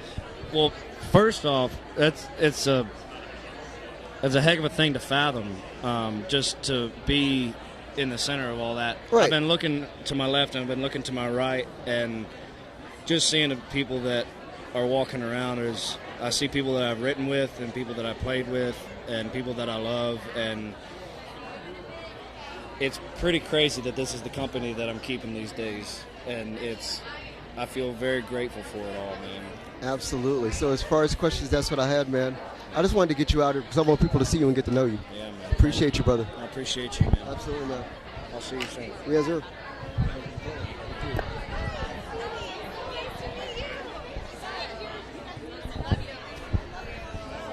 Okay. Hi, how are you? Hi there.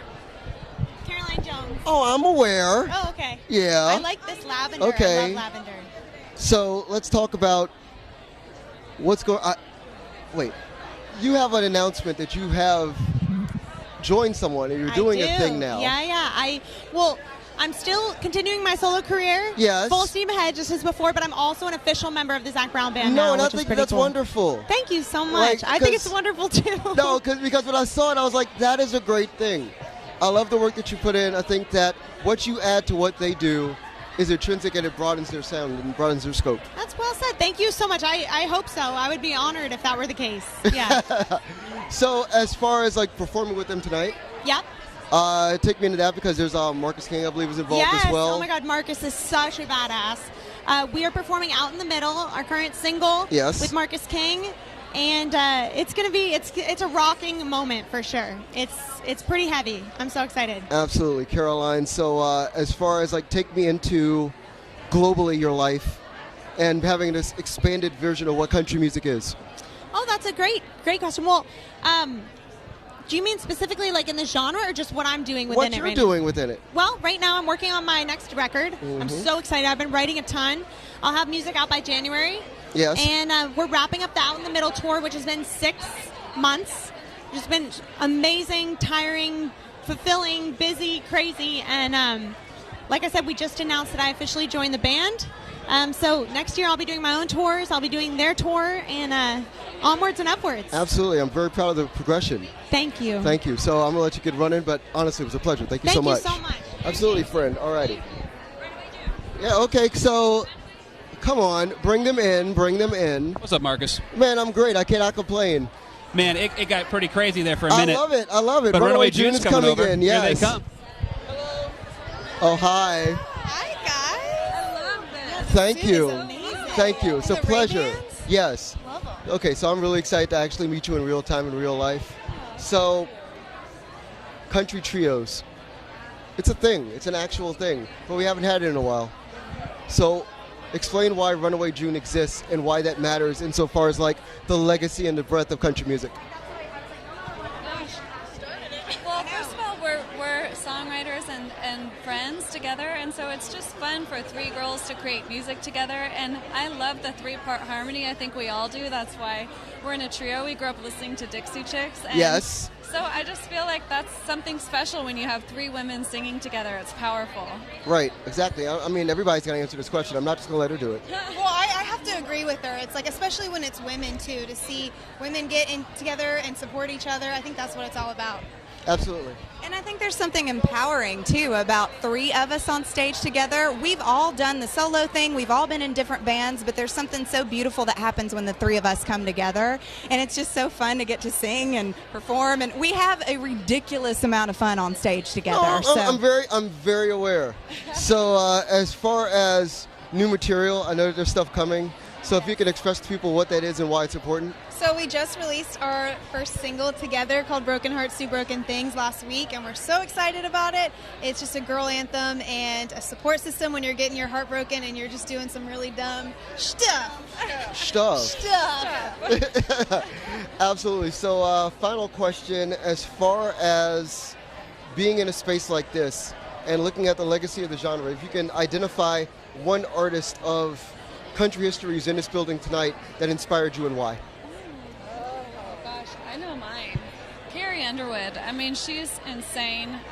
What can't she do? She's a mom, a friend, a wife, a philanthropist, an entertainer, a singer. I use her fitness I don't app. understand. I use Fit52. Yeah, she's Superwoman, and I think she's inspired all of us, and she's also been a huge supporter of us, and so we love her so much. Absolutely. I think I'm excited about the Loretta Lynn tribute. It opens the show. Yeah, so I'm excited to see that and just people honoring her. Absolutely. I'm really excited that Carly Pierce is getting her moment. She's a good friend of all of ours, and it's so fun to see an artist like that we've all been in the same boat together for so long, and she is just shining so bright right now, and it's exciting. Absolutely. So thank you so much for your time. It's honestly a privilege. I was so excited when I realized that I get the chance. Thank so you. Let's get together again soon. Absolutely. Thank you so Absolutely. much. Thank you. Love your outfit. Thank you. Let's do stuff. Thank you. And good to see you. You too? Yeah, of course. Oh, wait. There's laptops falling. There's stuff going on. We're having a whole party here. Hold on here. I was told Lindsay L was coming, and Lindsay she's L heading is this right way. here. Hi, guys. Hey, friend. Long time no see. I know, right? So, Dapper as usual. Look thank at that you. tie. Thank you. So, funny story. I was out at a sound stage near the old Starwood Amphitheater. Yes. And they were telling me that you did the motion capture for your release out there. So, the videos for that still blow my mind. Because the first time I talked to you was when you put that out. Yeah. So if you could express to people the idea of being able to create songs that exist in a plethora of different ways.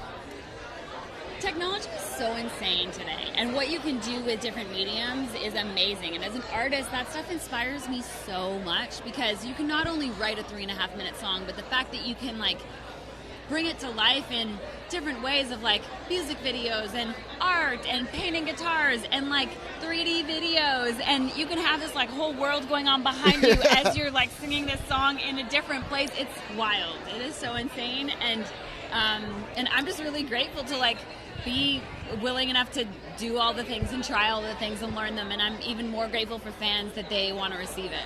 Exactly. So, Loretta Lynn, we're opening up the show with a Loretta tribute. And I wanted to ask you about when you look at somebody and they have influence over multiple genres, multiple times in the genre, and your thoughts about that, because I think that that's like the high post, the high tent post of what female artists can do into space. Thoughts about that? Yeah, I mean, you think of an artist like Loretta, and I don't think that you can think of another female artist that has had the legacy that she has had with the songs that she has written. Exactly. You think of her as a songwriter, and she has written about very difficult topics as a songwriter. To have lasting, a lasting body of work that just goes on and on to inspire female artists like me for the rest of our lives. I think that when you have people like Loretta setting the bar where she set it just puts a different responsibility to us, and passes the torch in a whole new way. And I cannot wait to see what Gary and Brenda are going to do tributing Loretta. Rated X, Coal Miner's Daughter, or Van Leer Rose? Oh my gosh, this is so hard. Why do you do this Because to me? I ask hard questions. Okay, Coal Miner's Daughter. Okay, fabulous. How many times have you seen the film? Like 3 times. How many times have you seen the film? You don't even want to know. It's like 10 times as many. This is gross. Okay. But yeah. I need to catch up to you. There you go. All right, well, it's a pleasure as always to see you. Such a pleasure to Thank see you, friend. All right. You look amazing. Thank you. Appreciate you. Thank you. All Thank right. you, guys. 2 ladies had a wonderful opportunity to speak with. Hi. Good to see you again. Hi there at Brooklyn Bowl, Maddie and Tay. How's it going? Good. How are you? Look handsome. Oh, thank you. You look amazing. You've had seasons where being at award shows wasn't like this big, huge thing. You're at a place right now where being at an award show for you is a big, huge thing. Explain to me what it is about this moment that you're cherishing it in a different way and valuing it more. I feel like CMA is one that we watched since we were little girls, and just the fact that our story that we're telling and the music that we're making is being, honored and nominated is really, really special. So we're just cherishing the fact that we get a seat at the table, and that's really special. Absolutely. So, as well? Definitely, absolutely. And I think just everything we've sort of gone through in the past year makes this moment much more special. Just a testament to perseverance and strength. Absolutely. So, I spoke to you during the CMT Next Woman of Country Tour. 17 nights, jam-packed crowds every night. I think that symbolizes a return. I think that symbolizes something in your career that showcases that people are ready and wanting more from Maddie and Tay. Thoughts about that? We are gonna give him more. We've decided that we're gonna keep it going. Yeah, fabulous. Keep the tour going, and our fans sold out a lot of the nights, which was insane. We just feel really grateful. Absolutely. So, final question as far as Loretta Lynn and her influence. I think that she's somebody who, for folks like yourselves, had to be an incredibly important artist in your careers. Absolutely. She was a trailblazer, and I truly believe we wouldn't be here, and a lot of the other female artists that we admire and love wouldn't be here without her. So we are here because of Loretta. Absolutely. Yeah, absolutely. I think how special it is that Carly has that song to Miss Loretta. Yes. And sorry, but that's what she's thinking about tonight. But just like that tells you enough how evident and prominent her impact is on all of us female singers. And so just to have her gone, her legacy is forever. Absolutely. So as far as questions, that's what I had. Thank you so much for your time. It's honestly a pleasure as always. Absolutely. Have fun tonight. You know I will, friend. Yes. Appreciate you. We got the writer to buy dirt. Okay, all right. Gentlemen. Hey, how are you? I'm fantastic. I can't complain. So wonderful. It's a pleasure. Pleasure, yes. So, which set of brothers are we talking about here? So, Matt Jenkins. He's representing Davis Brothers. I was going to say, so Jordan's one of my favorite people in town, like as far as like a writer, worker, all of that. Yeah. And the story of Buy Dirt to me is fascinating, and the fact that it's two pairs of brothers that came together and created this song. So if you could take me into that creative process and what that meant as far as like this unique familial thing that occurred. I mean, we just took a retreat. We went, a little south of Nashville and got together and got in a room one morning, and I feel like we got lucky on it. We were just drinking coffee, and we were talking about the Word and just talking about life and our grandfathers and life. And Matt said the title "Buy Dirt," and we thought, oh my gosh, man, what buy dirt means so much more than just actually buying a piece of dirt. It's about finding the one you can't live without, putting your roots in the ground, sending your prayers up. And we knew it was special when we got it, man. Right, so for people who aren't aware, Buy Dirt is a song by Jordan Davis, and Luke Bryan is a collaborator on that. So when Jordan tells you that, like, Luke Bryan is going to join in to cut the song, if you could take me in that moment and what it meant career-wise. Oh, it was wild. I mean, he told us. I mean, just Jordan. We created this song on the retreat, and it was really personal to us. And we love this song. We thought it might end up on Jordan's record, but he really championed this song and believed in this song. And I remember us, sitting around and with Jordan, him saying, "I'm going to ask Luke Bryan." Really stepping out. They had a friendship, but stepping out into that relationship. Absolutely. And obviously, when you hear Luke on it, you know what Luke's about. That's what he's about: family and farming, and he grew up. So it's like it felt very natural. So to hear Luke on it, it feels like he was born to sing this song as much as Jordan. So, but it was pretty wild the first time we got to sit together and hear the version with Luke on it. Was pretty wild. Yeah. Final question. I was telling someone recently, I think that even past the awards cycle, this is a song that when you look back on this era in country music, it's going to be one of the standouts. So it has a real place to be a generational song in the genre. So when I say that, what does that make you think? Thankful. We get to, we were just talking to somebody about all the songs that have been in this category that we look up to that make us want to write songs. So I think for all of us, we just really, love making music together with friends, the songs that mean something to us. So the biggest compliment is that other people would connect to things that matter to us. And like that question, just thankful to be here, to have a song that God gave us that we just get to put our names on. It's truly a gift. Absolutely. So I thank you for your time. Sincerely, I appreciate it. Honestly, it's a pleasure, no doubt. Oh, you're welcome. Absolutely. Thank you, sir. Yeah, let's go. Okay. I'm good, man. We got Cole Swindell rolling through here. Coming in through. This guy. What's going on, man? Right there. What's up, brother? I'm good, man. All right, wonderful. So you and Thomas Rhett and a couple other folks who I like to write with are sitting down, and you're trying to think of the ideal 90s song to, create a song with. Yeah. And then Jody Messina pops up. Yeah. Explain how that happens.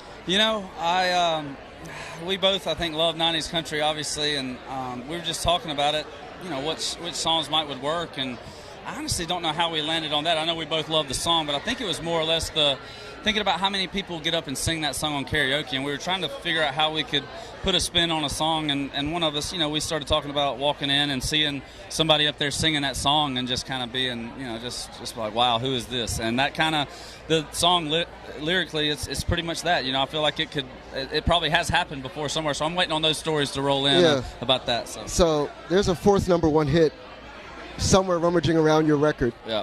I posted on Twitter. Thank you. Yes, because I wanted to make sure you saw that. Yes, I did. That's the thing, to have 3 #1s off an album. I don't think that's happened for me since my debut album. Yes, and that's just the world we live in. And you always want to put your best stuff on albums, but they don't all get to see the radio, and that's it is what it is. But this time I feel like we made the best album we could. I made some changes that talking about the song with Thomas Rhett, I'd never done anything like that, and now here we are with a chance to go 4 deep on this one. And it's going to be a tough decision, but honestly, I think the fans, I love hearing what they have to say, and my friends like you and Chris and people on Twitter that know country music and know music in general. So I don't take that lightly. So. Right. So final question: performing on that stage tonight, it's going to be a huge moment. Yeah. So explain to people what they can expect and why. Yeah, anytime you get to perform on the CMAs, it's a big deal. This is my first time doing that, and a song that's changed my life. I get to perform it with the fans. They're kind of involved, and it's going to be, I'll tell you this, it's going to be the biggest performance of my career, and I want everybody to tune in and see it. So absolutely. Best of luck and thank congratulations. Thank you. Looking sharp. Thank you, sir. Yep. Hey, appreciate you. Have a good night. Okay? You already know, man. Appreciate you, sir. I just have to come in and tell you how handsome you are. Thank you, dear. So we've got a few folks. We got Marcus King and the Warren Treaty hanging out right now. Hanging out. Maybe they could all just come over. Yeah, let's do that. Let's get these guys over. We'll see. We'll see what happens. Or maybe let's be Warren Treaty. Yeah. We'll find out. but we'll have to get their attention. Yeah, I You mean, know this them. is all They happening. know you. I know these guys. Oh, they're going to get a photo first, which is great. I love this this. is I love wonderful. this. Sweet moments like this. Yeah, You don't see we're this as having- much at the Grammys. You don't see them all palling I around. mean, you're a and hanging Grammy out. guy. I've never been to the Grammys. Yeah, it's not fun like this. It's Really? Not, it's not like nice and warm like this. Oh, we got to So- bring the party vibe. Yeah, we got to yeah, bring the party. Yeah, yeah. So it's good. It's necessary. You just did a story on War and Treaty, right? Yeah, Yeah. absolutely. It should be live on the site at some point. Yeah, so- But yeah, definitely. Yeah. Let's get them in here. Getting a little chaotic. Y'all want to come talk to Marcus? Too much. I mean, this, I can't. You already know. Every time I see you, it's Ah. I can't. That's my kiss. This is the War and Treaty. This is Michael and Tanya Trotter. They are performing tonight, doing Still Rock and Roll, and I like it. Now the Rolling Stones with the Brothers Osborne. And when I tell you that it's going to be a generational life-changing performance, every single person that has come down the carpet that I have mentioned this performance to has actually stopped and started screaming at me. Oh no, are you serious? I'm not lying to you. I'm not lying to you. Oh my God. The pressure. That's too much pressure. That's too much pressure. You did that on purpose. You know I did. You know I did because I love you. It's all good. Thank you. So explain to people, you also have a record that's out today, and I feel like it's your most country record to date. You're a two-time Americana Music Award winning act. So explain what that means as far as like expanding your reach into country music truly. You know, it's the EP. We put out 4 songs, Yeah. and we've always dabbled in, as you know, different Yeah, genres. of And we did our course. first record. We had Emmylou Harris on the record. Of course, Buddy Miller produced it.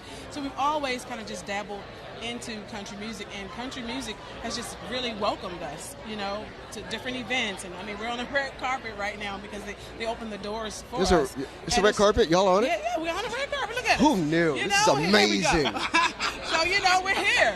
And it's great to be here. And it's great to be, you know, a part of a community that really, really loves soul music and to blend it with country music as we're doing in our own way, you know? Exactly. So, final question. We've talked about it before. We'll talk about it again. Being an act that is visible on all of the major main stages that Nashville and country music is known and respected for. If you could explain to me why that is important. Well, that's important because I grew up pretty much dreaming about being on those stages.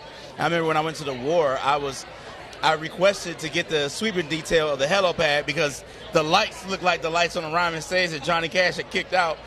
And I take my broom and I act like I was on there and never believing that I could eventually be on that stage. But to be on the stage of the Ryman, to be here at Bridgestone, to be at the Grand Ole Opry, all of this is just really a dream come true, and we don't take it for granted.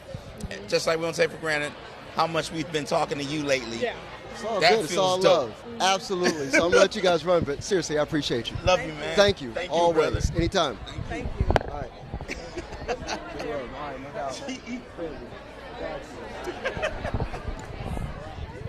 Okay. Well, I'm excited about this. Ma'am. You look great. Thank you. I want to tell you something that like stunned me like real quick right now. Sure. About you, Miss Ashley McBride. You look just like Loretta. Thank you. Wow. You do. Thank you. Like, just hit me like as soon as you walked right up. Wow, that's a It's compliment. huge Thank thing. you. Yeah. So, Ashley McBride presents Lindyville. Yeah.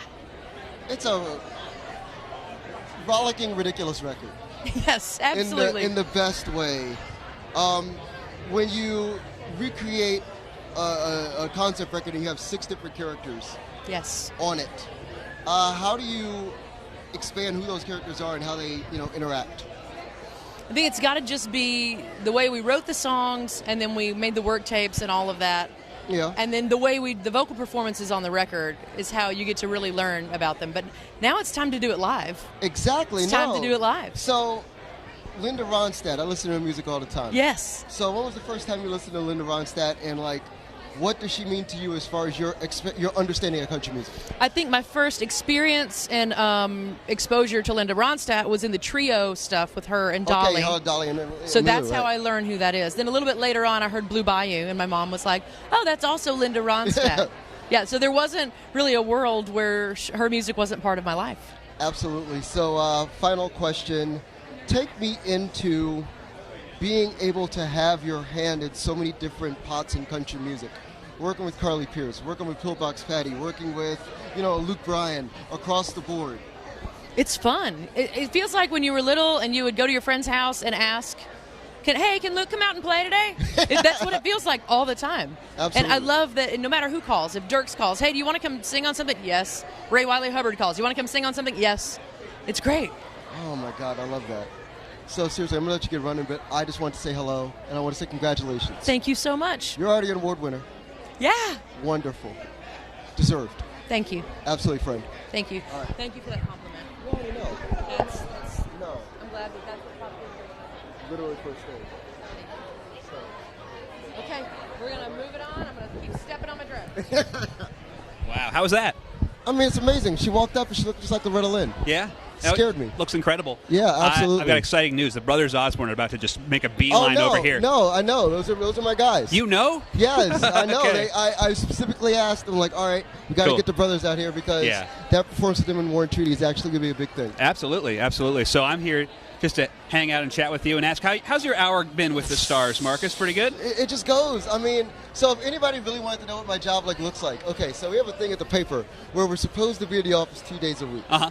Supposed to be. Okay, what are you about to talk about on camera here, Marcus? Sometimes I'm not in the office 2 days a week. Uh-huh. Not because my job is a little crazy. That's true. And you see what it looks like now. Yeah. Like it's a nonstop stream, and I have to know the difference between Jeannie Seely and Matt Stell and the Warren Treaty, and then, like you're just, and Lindsay L. and so on and so forth. And it just goes. You're doing a phenomenal job. And it is like this every single day in Nashville. So hats off to you, man, for holding it down. It's wild. Like, and it's funny because it's like I always try to do these interviews with people in places where I remember them. Yeah. So I always have a little peg to go back to. Yeah. So yeah, it's really cool. Cool. They're coming over. I think the brothers are on their way over here right now. Except John got caught up. The problem with this genre, man, they're all friends. Everybody's they're friends. all like real friends that have to talk and say hi. Yeah. Why can't they all hate each other and just King was ignore? telling me she never sees people except when at award shows. Yeah, exactly. We're ready. Yeah, and now play ball. And now TJ is giving Ashley McBride a hug, and we're just standing here. The play ball collaboration from Ashley McBride versus Lindyville actually happening in front of your real eyes. So TJ Osborne is on that song. You should probably check it out. So I think it's happening. Yeah, absolutely. Okay, and TJ's got to grab Big John, and then we got to. Of course. Oh, now they're going over there. No, it's a whole I'm thing. just I love happy it. to be here. This is great. Hey, TJ, Dave Paulson, good to see you. TJ, what's going on, man? How are you? Wonderful. Thank you, sir. What's going on, Hey, John. man? Good to see you. Excellent. So, Would you call that like a mauve? I would call that a mauve. Mauve, yeah. Yes, Good. absolutely. Okay, I love that. At least you didn't call it pink. I like you. pink too, but that's definitely not a pink. So mauve, Okay. yeah, definitely. So, 4-time, CMA, yeah. Joe of the Year. Exactly. Yeah. So that's a big thing. Yeah. But the bigger thing I want to talk about is working with the Warren Treaty. Oh, yeah. For tonight's collaboration.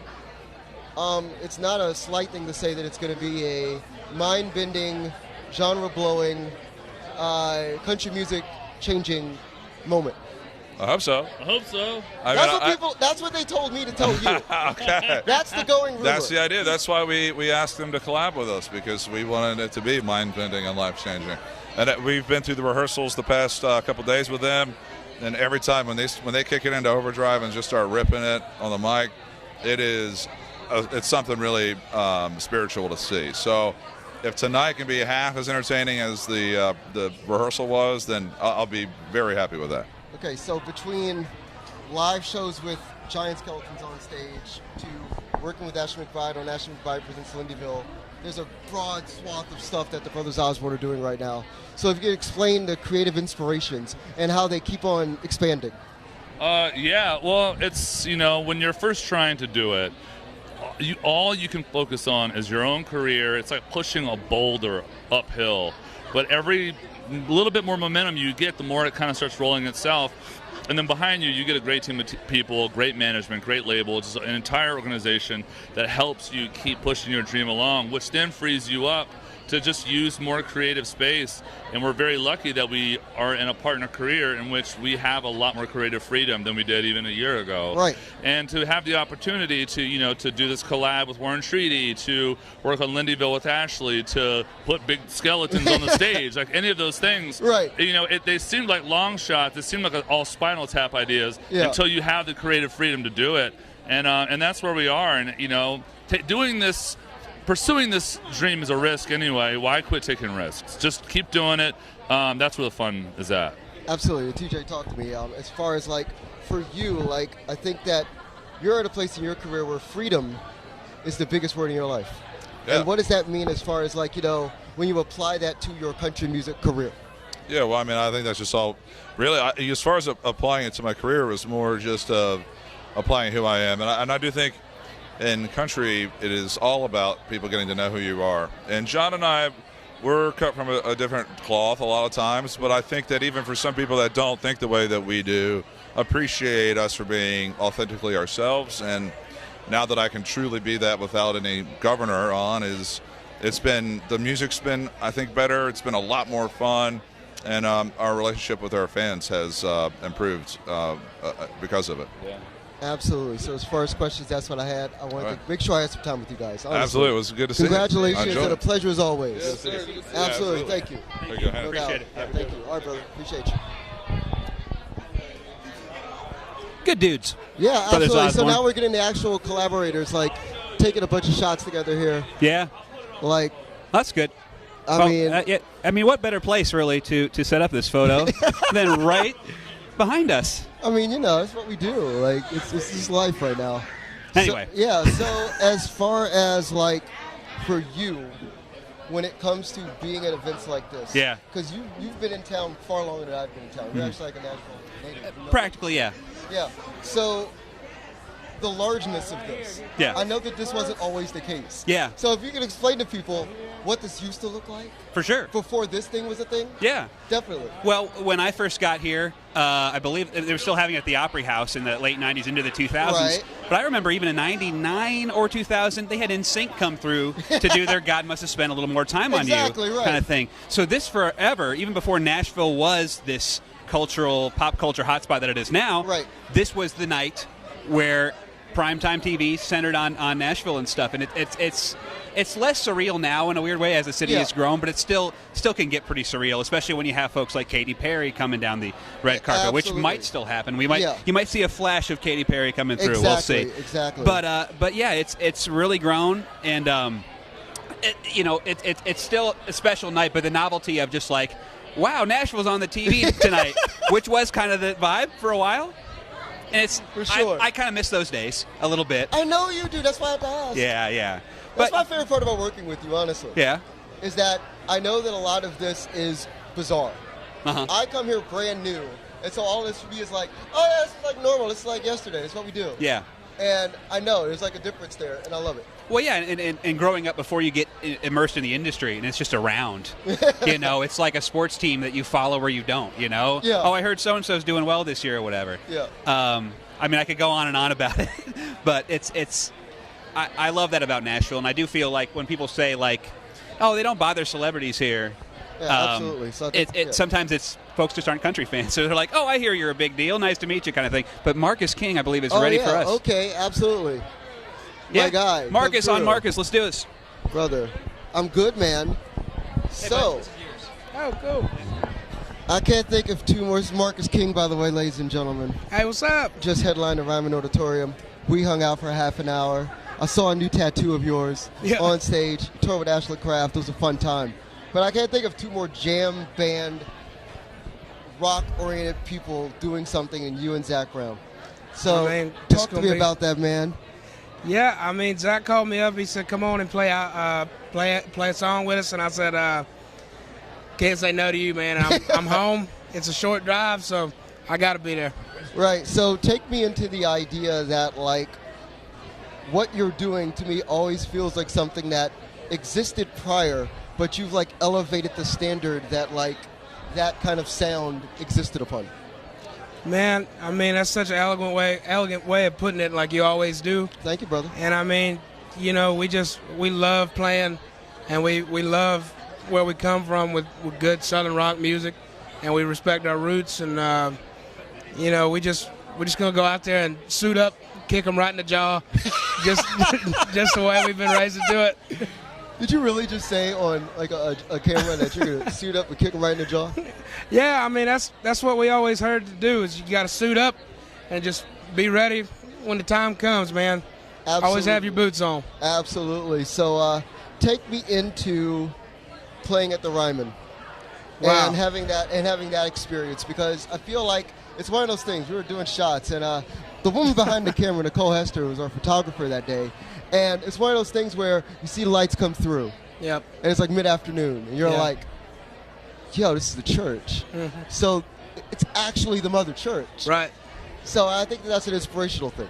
I mean, once you get there and you perform there and you're singing your songs and your people are there, all the stories that you hear about the place really just kind of hit you right here. And it was just a tremendous feeling. And to have Ashlyn there and Neil Francis, it was Neil's got really a whole incredible. vibe. Yeah. I didn't know. Yeah. Now I know, and I'm something a else. believer. Yeah, dude. He's got a Chicago vibe. Hell yeah. So, I mean, definitely. So, as far as questions, that's what I had. I'm going to let you get running. I just want to say hi, man. Appreciate you. Yeah, man. It's good As to see always, you, dude. brother. Thank you. Right on. Right on. Always. Absolutely. Thank Yes, you. sir. We'll see you after a while. Absolutely. I said to play a game of, was that a celebrity or just a very fancy dressed publicist? And apparently a fancy dressed publicist. So I'm back for a little bit. But I see Carly Pierce just down the way, right? Yeah, of course. Yeah. Absolutely. We've had a good relationship with Carly as of late, paper. Yeah, and the CMAs are such a big part of her story as of late. The Oh, of huge course. shocker, that sounds like a neg, but I mean, it's a big deal that she... I think it's one of those things that, like, it hiccups and it changes your life in a big way. Yeah. Like, I think that was the thing. That's a big thing with Carly from, like, the times that I've talked to her. Mm-hmm. So it's a cool thing, because it's like we have that kind of experience in town. Yeah. And then, like, you go through what you went through. Obviously, it's in a whole record. Right. And then it's like it works. That's a whole thing, and it's incredible. Yeah, absolutely. Yeah, we good? Jordan Davis, come on in, man. Come on. This is yours, sir. Sharp. Just sharp. I thought I looked good, No, you always look good, man. Thank you. Absolutely. Good to see you. Yeah, man. I just talked to your brother. Oh, yeah? Did he roll by? Yeah. Well, he met us at the hotel for a drink, and he's like, man, I can go do the carpet. I was like, oh, okay. Yeah, they got big him on money. the carpet now for Yeah. Buy Dirt. Yeah. So I was telling someone recently that, and I told your brother the same thing, that when this award cycle dies down and everything starts picking back up again, that you're going to have a generational country hit on your hands. I appreciate that. One of those ones that people are going to look back at this era and go, that was one of them. I appreciate that. It's definitely been a song that has just exceeded all expectations. I know it's one that's absolutely changed my life. And two, you throw in to have Jacob on it with me, and the Matt and Josh, two of my best buddies in Nashville, and a song about what I know we've talked about. A song about faith, family, and friends to reach out and impact people. It just makes it a little more special. Yeah, I feel like faith, family, and friends should replace 3 chords in the truth. Absolutely. Because we've said that so many times. Yeah, faith, family, and friends feels fresh for 2023 where country's headed. Absolutely. Or just like, I think one of the biggest things with this song has been me, it's kind of helped evolve me as a songwriter to, I feel like I'm truly writing songs now like I wanted to do when I moved to Nashville. Right. And Buy Dirt was kind of the catalyst that made that happen. So Exactly. So, real quick, as a father, as a family man, when you have that song reach that level of success, I'm sure that it means a whole different thing. Oh, yeah. So explain to people what that means as far as to you now. Well, I mean, like, it doesn't matter what Dad does. It doesn't matter that I sing songs.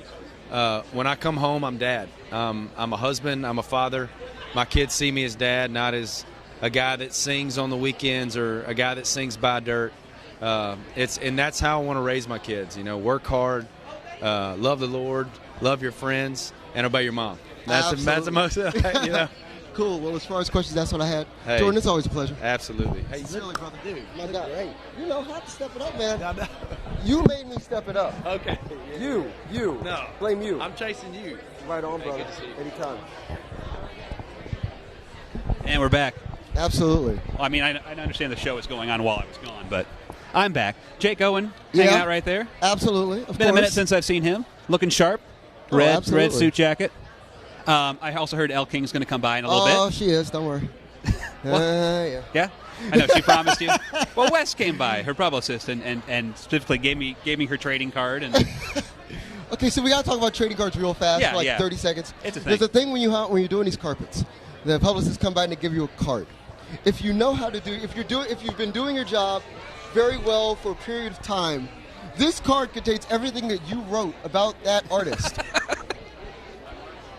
And you leave this evening with roughly 450 of these cards. Exactly. Just coming out of every And pocket. it's wild to me because it's like, these are things that I have written about this artist typically. So I look at the card and I go, oh yeah, that's right. I definitely put that in the picture that I did. It's a wild thing. Well, so it's like getting a little scrapbook of what you've done over the past year. Yeah, that was a fun time. And I'm sure you saved them all at home, and right? No. You at least recycle them, Marcus. Right? No. Oh no. Please recycle, folks at home. Recycle your newspapers. Recycle your trading cards. Well, I recycle my newspaper. I recycle my daily Tennessean. Okay. I do that. Yeah. Tennessean.com. There we 6 go. months for $1. It's a great deal. You should definitely check it out. We're back on track. You this is already great. Oh, and Carly Pierce is around too. Let's see if absolutely. I don't know. Let's see if she comes in here. Oh, hi. We can wave. We got to wave. That's good. Yeah, it's the homie. She's got to like open the show. Oh well, yeah. She's well, then, like you know, singing "Dear she's Miss busy. Loretta," doing things. Yeah. Give her a She's little also time. talked to us like a lot. Last year, I essentially Luke Bryan, who was hosting the show, came through at like 6:45, like 15 minutes before the show. Yeah. And I didn't mean it in a rude way, but I was like, dude, what are you doing here? Hanging out, having fun. Yeah, but he managed to get back there, and it was fine, so it was good. Well, I think Absolutely, yeah. We're just rocking and rolling Yeah. here. So I Well, mean, oh no. Well, I let's mean, see. Okay, Elle's there. Yeah, Elle's there. It's interesting that Jake walked by. I wonder if he was like, well, clearly Marcus is talking to country star Dave Paulson. I don't have time. I mean, I was. That's true. That's true. I just hope I'm not interfering at all. But, No, but you're Elle- not interfering yeah, at all But whatsoever. Elle will be coming. No way, no how. Yeah. Absolutely. But yeah. There was a bit of excitement here when a Grey's Anatomy former cast member came through. A lot of excitement among the staff. I don't know her name. I'm sure she's a lovely person. But that was something also that happened. Someone that came through real quick. it's fine. Yeah, it's these carpets, and there's a certain point of the carpet where it gets slow. It's fun because you know that like all of the stars are somewhere 2 steps behind coming onto the carpet at one point. Yeah. So it's like a whole thing. You're like, okay, we have a lull. You think? But now it's about to come. Do they all share like 10 drivers, or are there like literally just like hundreds of cars circling? I feel like outside there's a limousine driver that's getting like the biggest like overage charge for gas ever. Easily. Like Demon Run to you know, like, oh my God. Someone should roll up, and I wonder what Jelly Roll came up in. Oh, the drop top caddy. Yeah. Unquestionably. Think so? Oh, I know so. Yeah. You know. Yeah, with him and Bunny, and they came up. Man. Yeah. That's the whole cool. thing, yeah. I would do something creative like that if I was in this situation, but Yeah, I'm not sure I what. had to give Bunny the mic because I had to give like they're like it's like Notorious B.I.G. and Faith Evans. Like you're like, okay, I gotta like represent that and respect that. Yeah, of course. But yeah, so I think Elle King is here. Oh, wonderful! I will hop out of the way. So we had to get some hair prep Yeah, here. no, yeah. Whole it thing happens. I should have gotten some hair prepped, honestly. So she'll come in here, hang out. It's gonna be a whole thing. She's performing tonight. Yes, absolutely. And this was the pyro thing you were talking about. Yes. I'm interested to hear more about this. This will be Oh, you exciting. will. You absolutely will. Yeah. I love this the whole thing. Yeah, it's great. We're ready. Yeah, we're ready. I'm just filling time. No, I want didn't you to get ready. know. It's fine. Elle, how you doing, friend? Hi. You look good. Thank you. You look great yourself. Thank you. Yes. So I've been telling everybody that your hair's gonna catch on fire. Why? Why you put out a universe? I'd kick you. So Great Balls of Fire is happening. Elle King is on the carpet. You are performing it with the Black Keys tonight. Yes. So we've talked about this before, but I want the people to know. Being able to represent the energy of Jerry Lee Lewis on stage. Thoughts about that? I just I don't know. I don't think anyone could ever do it justice, really, because there is only one. Right. You know, and he is unfortunately no longer with us. But all I can say is that watching him as a little kid, like seeing his showmanship, it made me. I can understand how I could be inspired by that. Yeah. And so no one will do it like him. No one could ever do it. But I will try my hardest to, you know, do my best to play like him. And I can't. I can't. It's going to be a rough try. So the other female artist that I think of who had fire on stage at the CMAs is Miranda Lambert. Yeah. So you have some time spent with Miranda for Drunk, the #1 single. And still, to me, that video is so fun. Thank you. Yeah, so explain to people what made the shooting of that video such a thing.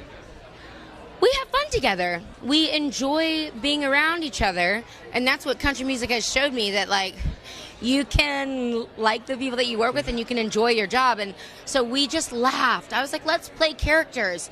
If I don't want this to be like boring, and I don't want this to put like stress on her, because we all put so much stress on ourselves to like look and feel and be a certain way. And if you play a character, you kind of, it like goes out the window, and it gives you this like freedom to just be.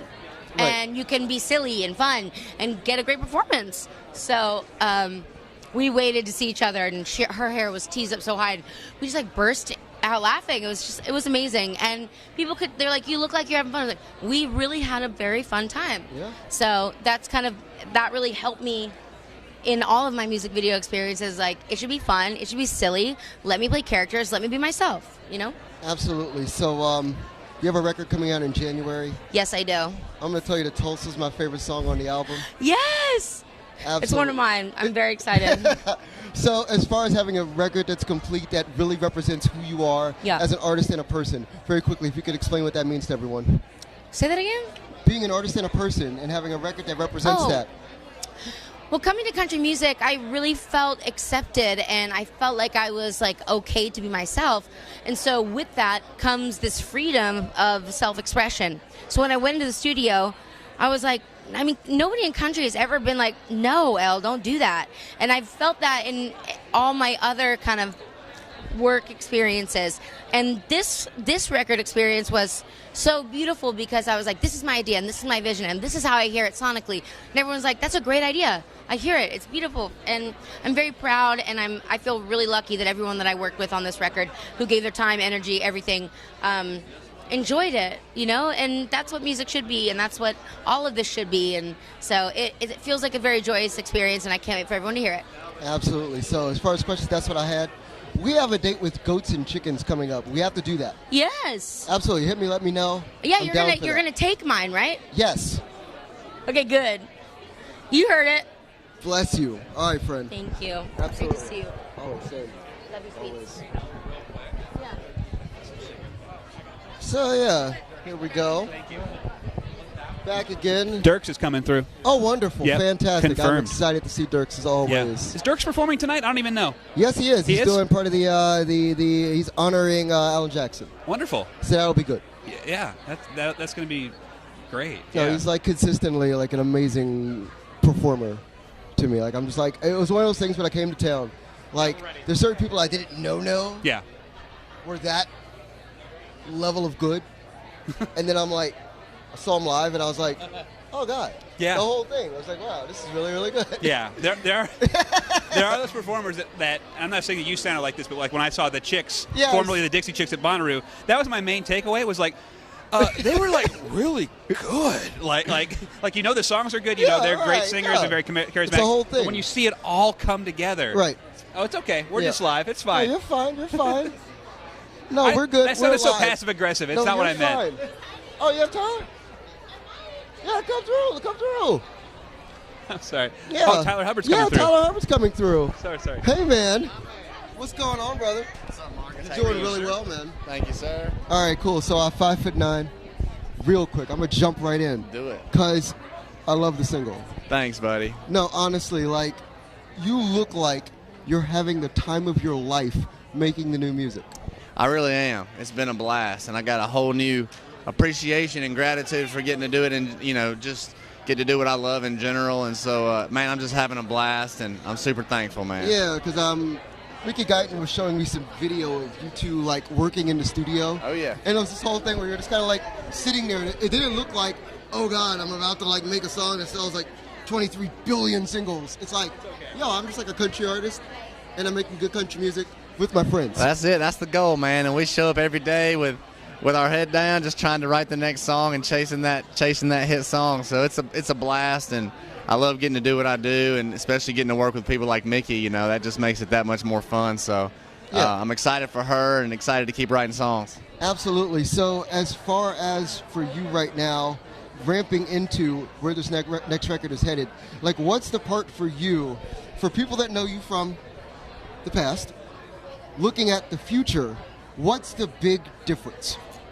Man, I'm just excited for people to get to know these new songs and to get to know me on a deeper level, you know, more personally. What's the depth at, man? Like, what is the key thing about the depth of you as a person? Because I know it's there. We're going to talk about this again at some point. Okay, let's do it. But I definitely want to ask, like, when you take that thing a step deeper, what's the thing that you connected with first? You said that people have to know this about me. You know, it's a layer of things. It's the faith, it's the family, it's how I grew up. You know, it's the layers of who I am, my influences, my lifestyle. Of course. So getting to go there, man, and showcase a different side of who I am and all the sides of who I am on this next record, it just feels really good. Absolutely. So final question. You're going to be presenting tonight. You're going to be out there looking out at that crowd. When you look at the crowd and look at where country music is headed, you see everybody out there. Thoughts about that? You know, I love where country music's headed. I think it's amazing. I think it's super dynamic, super diverse, and only getting more diverse, and I'm loving it. So looking out at the crowd tonight, you know, it always fills my heart. There's a lot of good people, a lot of good music, and it's going to be an awesome night. Absolutely. So thank you so much, man. I really appreciate it. Appreciate you chatting with me. No doubt, brother. Take care. Have a good one. Absolutely. I was like, man, I'm gonna look better than Marcus tonight, but it's not happening. You still got it. You still got it. I look pretty good though, right? You look phenomenal. Best I've looked at since you probably ever seen me. No, seriously. Yeah, because usually I look like crap, and I'm looking pretty good tonight. So you look great, buddy. So, how are you? I'm great. I cannot complain. How are you? I'm good, man. It's just fun, man. It's just, you know, it's big. It's a reunion of all the country artists, but also everyone that works here at this show. You know, I know all the stagehands after all these years, and then of course everyone back in this room. It's just a fun. Even though the city keeps getting bigger and bigger, it's still this little family of of country music in here that's special to this town, and you really feel it on a night like tonight. All right, so let's talk about AJ. I mean, right there at the top of the list, when I moved to town in 1994, that's the first celebrity I ever met. The Green Hills Mall. I was buying a pair of shoes, and I hung around, waited outside to meet him, and later I got a job at TNN, the Nashville network, and I found out, and I talked to Alan about this today. I said, do you remember a guy named Lonnie Webb? And he goes, oh, yeah, because he and I both worked in Lonnie Webb's office in the tape library. And Lonnie used to tell me stories about Alan Jackson. You know, Alan worked here. Maybe you'll one day follow his footsteps. And so I've always felt a kindred spirit with Alan Jackson. And he's just during rehearsals, I thought he sang his butt off. And I'm just so glad we're honoring him right at this exact moment. It couldn't be not a moment too soon. Absolutely. So, quick question. I talked to Janae Fleener about this, and I want to ask you about this too. I feel like there's a bluegrass revival that could possibly happen in country music. Wow. And I think that for you, that means a big, huge, important thing. Well, I'm playing a monthly gig down at the Station Inn the first Tuesday of every month. I'm going to be through to see you soon. Okay, good. We got 2 under our belt, so we'll see if what happens there or not. But I will tell you, it's pretty cool to see Patty Love is here tonight. Ricky Skaggs is backstage hanging out. Daryl Scott's a lot of Kentuckians here tonight. So I don't know. There's a lot of bluegrass in the air, and I think it'd be maybe 90s. Maybe we're moving past 90s country and we're getting into bluegrass. That'd be pretty cool. Last question. I was talking to Charlie Worsham tonight about the possibility of Hot Country Nights, appearing on stage somehow. They're a popular band still in town. Yeah. Incredibly, after so many years. You know, they probably would have been performing this year if it hadn't been for COVID.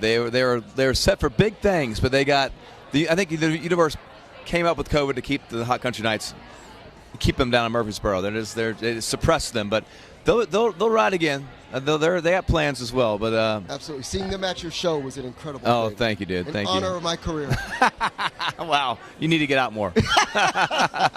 Well, absolutely. As far as questions, that's what I had. It's always a pleasure, thanks, man. Marcus. Thank you so much. Sincerely appreciate you. I appreciate it, buddy. All right, buddy. Thanks a lot. Have a great night, dude. No doubt. Thank you. Dirk's so fun.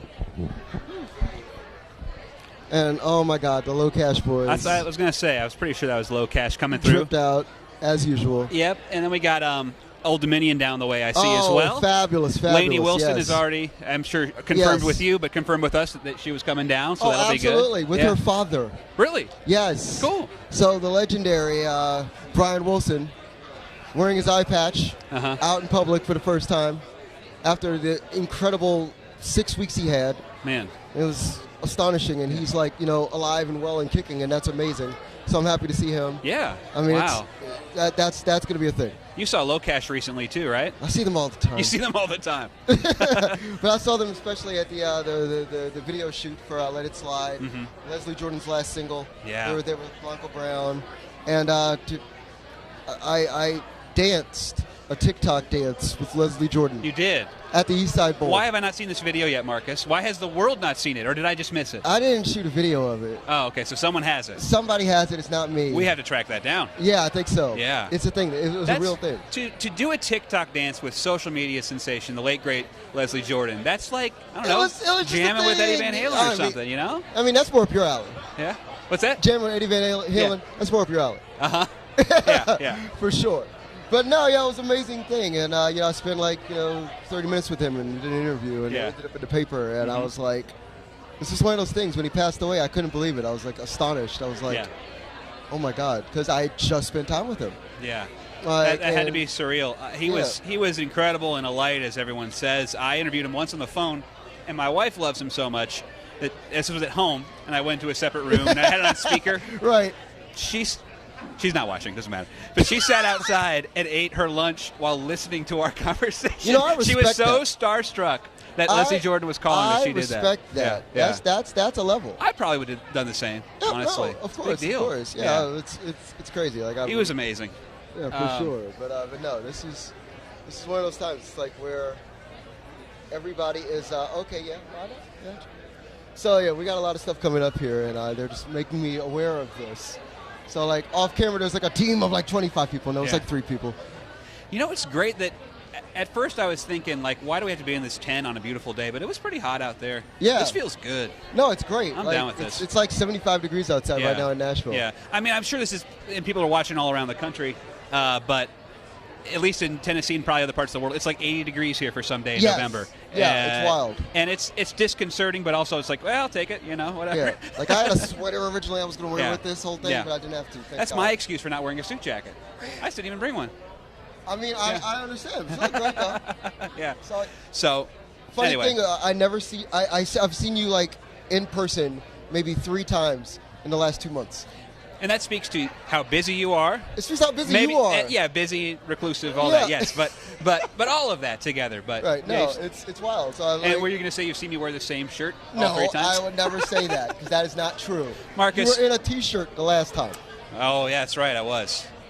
See, it's a bold move to off this T-shirt, but every once in a while I can pull it off. Anyway, Marcus, as a fashion icon that you are, I have to ask. I haven't tracked you re-wearing an outfit. Tell me about your process there. Do you rewear stuff? Do you mix and match? I mix and match. Okay. I mix and match. I do rewear stuff. Okay, but you don't want to get caught in the same ensemble somewhere. No, never the same ensemble. Okay. Never the same ensemble. I try to buy pieces that can mix and match and interchange. Yeah. That's the thing that I've learned from watching a lot of old country stars, actually, fascinatingly enough. Yeah. I'm a big Elvis fan. Conway Twitty, all those guys. And you see them on camera enough. I did during COVID, I watched a lot of those videos. Right. And you would see oh yeah, there's that shirt. Yeah. Those are those pants. Yeah. Okay, I could do that. So I got Old Dominion coming through here. Yeah. Oh great, they're ready. Wonderful. We'll pick this up later. Yeah, no doubt. Welcome, Guys, Old Dominion. What's going on? Brother, I'm wonderful. Sure. Can't complain. Hello, how are you? What's going on, sir?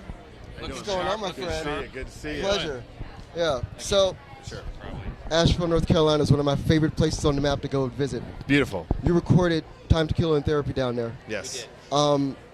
Explain to people the uniqueness of the creative process that Old Dominion went through in crafting songs at Echo Mountain Recording Studios. Yeah, I mean, usually we craft those songs over the course of a year or two while we're on the road or here in Nashville, but this time, Asheville's such a beautiful place, and it's just kind of this creative little mecca that we went there and just created everything right there. So we just wrote everything in the studio and recorded it usually the same day. Yeah.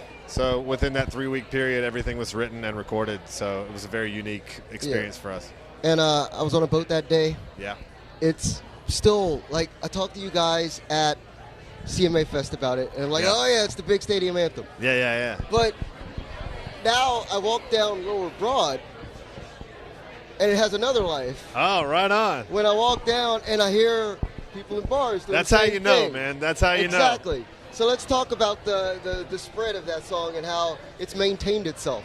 Yeah. Over a full year. It really has been a gift of a song, because as far as as our hits go, that one, if you pay attention to the charts, it didn't hit the top of the charts, but it has grown into this thing, like you said. Now it's alive and well on Broadway, and we close our shows with it because the place just goes nuts when we play it. So that "We Will Rock You" intro. Yeah.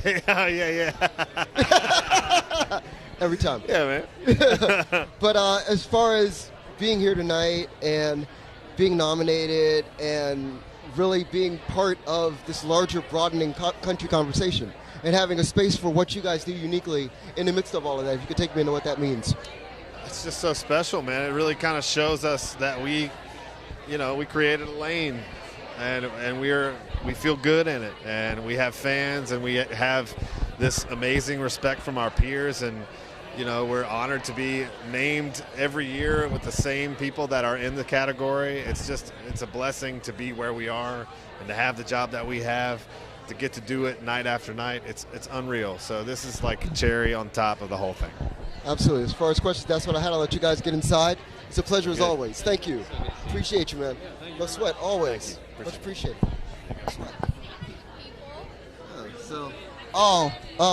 Let's get this young man up here. This guy. Indeed. What's going on, brother? What's up, dog? I'm good, man. So, hold on. CMA Award nominated, globally renowned, singer-songwriter, entrepreneur, all right, art fanatic. There you go. Breland.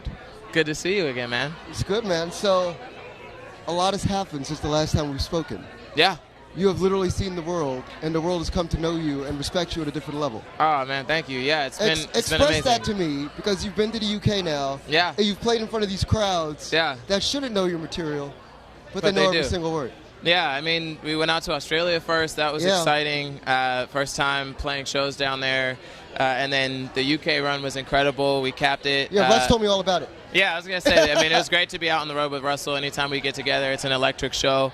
But I was able to close things out with my own headline show in London, which we sold out. And it was a good time, man. It was cool to see, like, people overseas, they listen to music with a different level of attention. And I feel like as an artist that prides myself on not just my own story, but the stories told in the songs, it felt really good to have a group of people that were that intent. Exactly. So, cross country as a movement, we've talked about it 100 million times. Of course. I was at an event somewhere, and people saw you.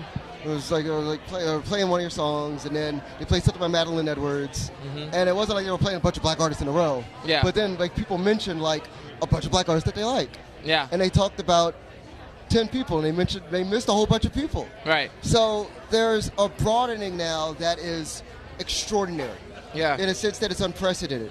Yeah. You have a part of an unprecedented movement in country music that actually works. Yeah, definitely. Express what that means to me. Yeah, I mean, it means the world. I think we all want to be included, and that's not just black people, that's people in general. Yes. That is a universal human truth, is that people want to be accepted. People want, to be able to pursue their dreams, freedom of life, liberty, pursuit of happiness. That is an American ideal, and for a long time it has been denied people who look like me. So to see, this movement of black artists coming up, it doesn't feel like it's just like, let's just try to add some color here. These are talented individuals. Yes. Madeline Edwards is a powerhouse artist and vocalist, regardless of her skin color. Right. Same for Brittany Spencer. Same for a lot of these artists that we're talking about. And so that's what makes me happiest, is that it would be easy to just put certain people into a spotlight to check a box. But ultimately, we're seeing a movement that really works of people who are building real fans and creating incredible music, and that's what should be celebrated. Right. So final question. question. It's you, Hardy, and Dierks Bentley on the same track. Yeah. When you recorded it, all three of you were at one spot in the industry. Yeah. On this red carpet right now, when I talk about the three of you as artists, I'm talking about artists on a different level. Express what that means to you and why. Yeah, I mean, at the time that the song came together, I had maybe 6 songs out, and Hardy was still, figuring things out. He's had an incredible year. I think he's had probably the biggest breakout year of everyone other than maybe Zach Bryan and Bailey Zimmerman. Exactly. Lainey Wilson is on that list as well. But Dierks, too, continuing to grow. He's been at this for 20 years, but he's continuing to reach new heights and continuing to put out songs that resonate with people. And myself, I'm really just getting started. So for the three of us to have that moment and to now be here celebrating a nomination at the CMAs when Beers last on year. Me. Yeah, man, Beers on Me. It's this song has taken us on an incredible journey. Absolutely. That's Tyler Hubbard. Oh, okay, word. Casual. Love C-Hub. So absolutely, man. That's all I had as far as questions. I appreciate you. Amazing, your time, man. Great brother. to talk to you as always. Always, sir. For sure. Check you later, man. So yeah, he's coming around here. It's the whole thing. So I think we have the guys coming in. Hi, sir. Let me grab a low catch. Let me grab you. I gotta grab you.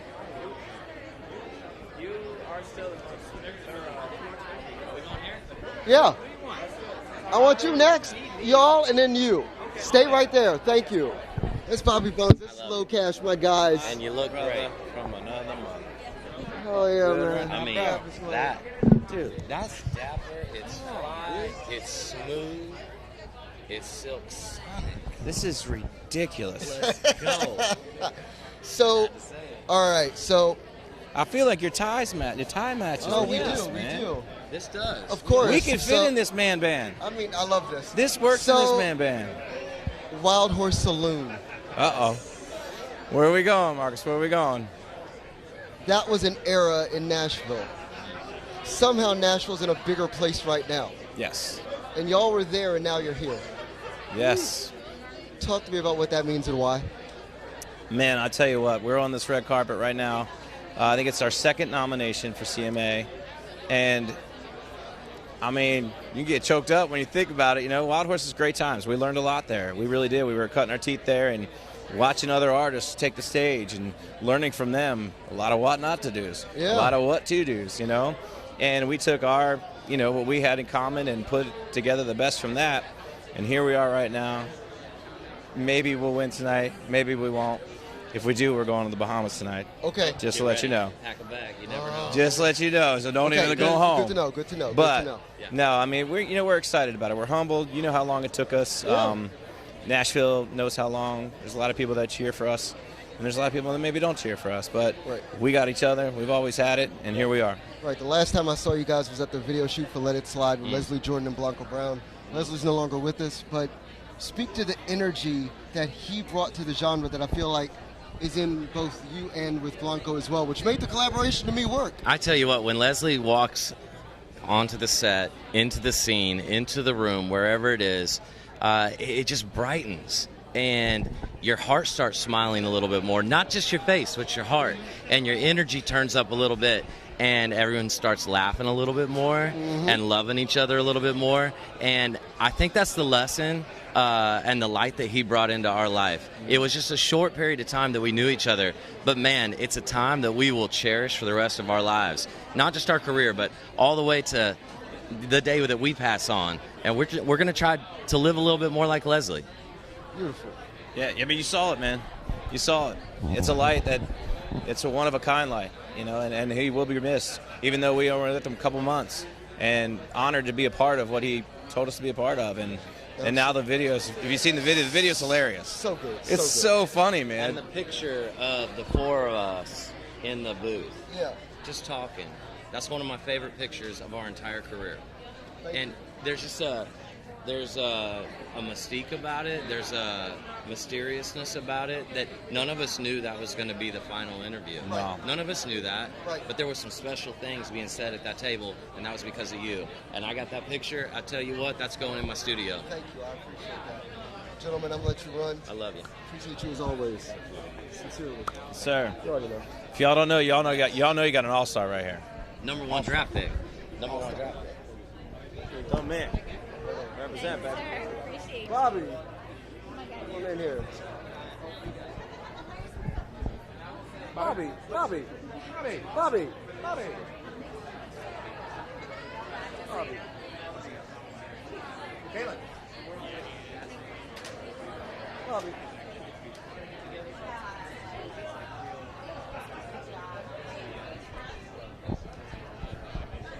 It's good to see you, buddy. Bobby Bones, what's going on, my friend? You know, I saw pictures of you on Instagram before I got here, and your suit. You always have the A+ number one dress, and you're interviewing people, but you still look better than everybody here. I'm not kidding. I'm like, Thank you. I tell you that. I message No, you I that all the know. time, and I saw your suit, and I was like, man, he brought it again. And so, shout out to you. What are you wearing? Who are you wearing? This is Alan Dupetit, to be honest, like the bargain basement guy on Instagram, but you dress around one piece to elevate the whole entire outfit. That's what she tells me all the time. She's like, you got to get, yeah. Yeah, he's learning. He likes to go loud, like loud shirt, loud pants, loud shoes. So we're trying to teach him the basics. Exactly. He was in our driveway one day. I got home from the gym. I was like sweating, disgusting. Yeah. Marcus like rolls up looking so amazing. I was embarrassed to be at my own house. I was like, I'm gonna get back in the car, and you live here. Like, here are the keys. He looked Stop. great. So, take me into being at the CMAs and being a CMA award-winning broadcaster. We've talked about your, interesting relationship with CMAs, Yeah. but you're a CMA award winner right now. Yeah, it's good. I mean, it's good. It's good. Yeah. I mean, I did it. Yes. You won. It is great. It's awesome. Yeah, it's great. It is great. My team deserves it. Yes. And it's our third time to win it. Exactly. Very excited about that. Right. And I get to wake up in the morning and go do that show again tomorrow. Absolutely. And that's it. That's the deal. Beautiful, beautiful. Thank you. As you can tell, I know, I'm on man. best behavior. What's CMA's, Exactly. Marcus? I know, man. That's why I had to ask. But in any event, so let's talk also about, Let me adding the ask you. USA Hold on. God. Let me ask you a couple things. You're everywhere. Like Try to be. I I see try you to be. not only on your feed, but I see you with everybody all the time. Of course. If you were to look at your calendar, is it an event a day? It's like you're the socialite / secret undercover reporter / culture capturer all in one. That's it. That's literally it. Like, what's the goal day to day? Is it you're so many places that you can understand the culture even better, and as it's changing? You said it. You said it. Thank you. That's what I see. I appreciate it. But yeah, man, I'm going to let you get running. All right. Before you divulge more of my secrets to the Okay. world. All right. Well, listen, we're pumped to be here tonight. I'm lucky that I have such a wonderfully smart and beautiful wife, and we're lucky to have you here in Nashville. Thank you. Not just here today, but doing what you do. Like, you represent it well, and you bring I've said it to you before, you bring a different perspective, a much needed perspective, and we're lucky to have you, Marcus. Sincerely, man, I appreciate you as always. All right. Good luck. Good luck for the rest of the night, buddy. Thank you, friend. Good to see you, buddy. All right, man. Great, man. Thank you, brother. Hi, guys.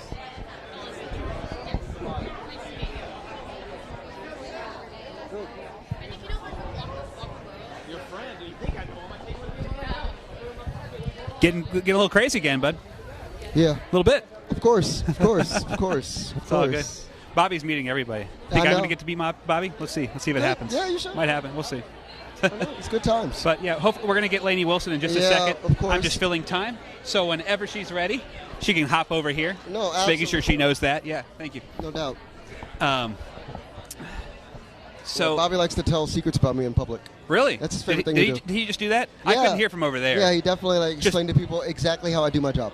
Wow. To me. Well, was he right? Was he accurate? He's Bobby Bones. He's a CMA award-winning broadcaster. Yeah, of course yeah, he was of course. So, well, that sounds like a weird experience, but always. Always It's never a weird not. experience. It's never not. Every day. Every day. Did they say the CMA awards are okay? Yeah, it's just going. At Uh-huh. this point, it's all days that end in Y, right? So Lainey's right behind us, and you're gonna talk to Lainey in a Yes. minute. Was it her rollout where the Musica statue was Yes. transformed? Yes. What was that about? They had So they put pants. Yeah. 24-foot long bell-bottom pants on 7 statues at Buddy Killen Circle.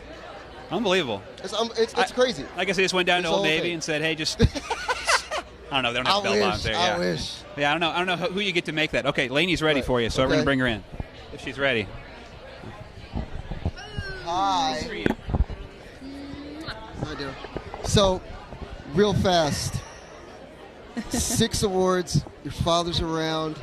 This has to be like a life-affirming and also life-changing moment simultaneously. It is. Feels like everything that I have done from the time I wrote my first song at 9 years old has led me to this moment right here tonight. I feel scared, but I also feel a weird sense of peace. Good. So I will tell you the one thing to do is to breathe. I'm trying to do that. It's hard, Marcus. So, final question before you can run in. Explain to me about Bell Bottom Country and your thoughts about being in the same spot next year with the same number of award nominations. Wouldn't that be something? Yeah. I love your positivity. I mean, you believe in me, and I know that. It feels like we're on the right track, and I think next year is going to look even better than this year, and that's hard to even wrap my head around. There it is. You know? Well, absolutely. I'm going to let you run, lady. It's happening. I love you. I appreciate you. Love you too.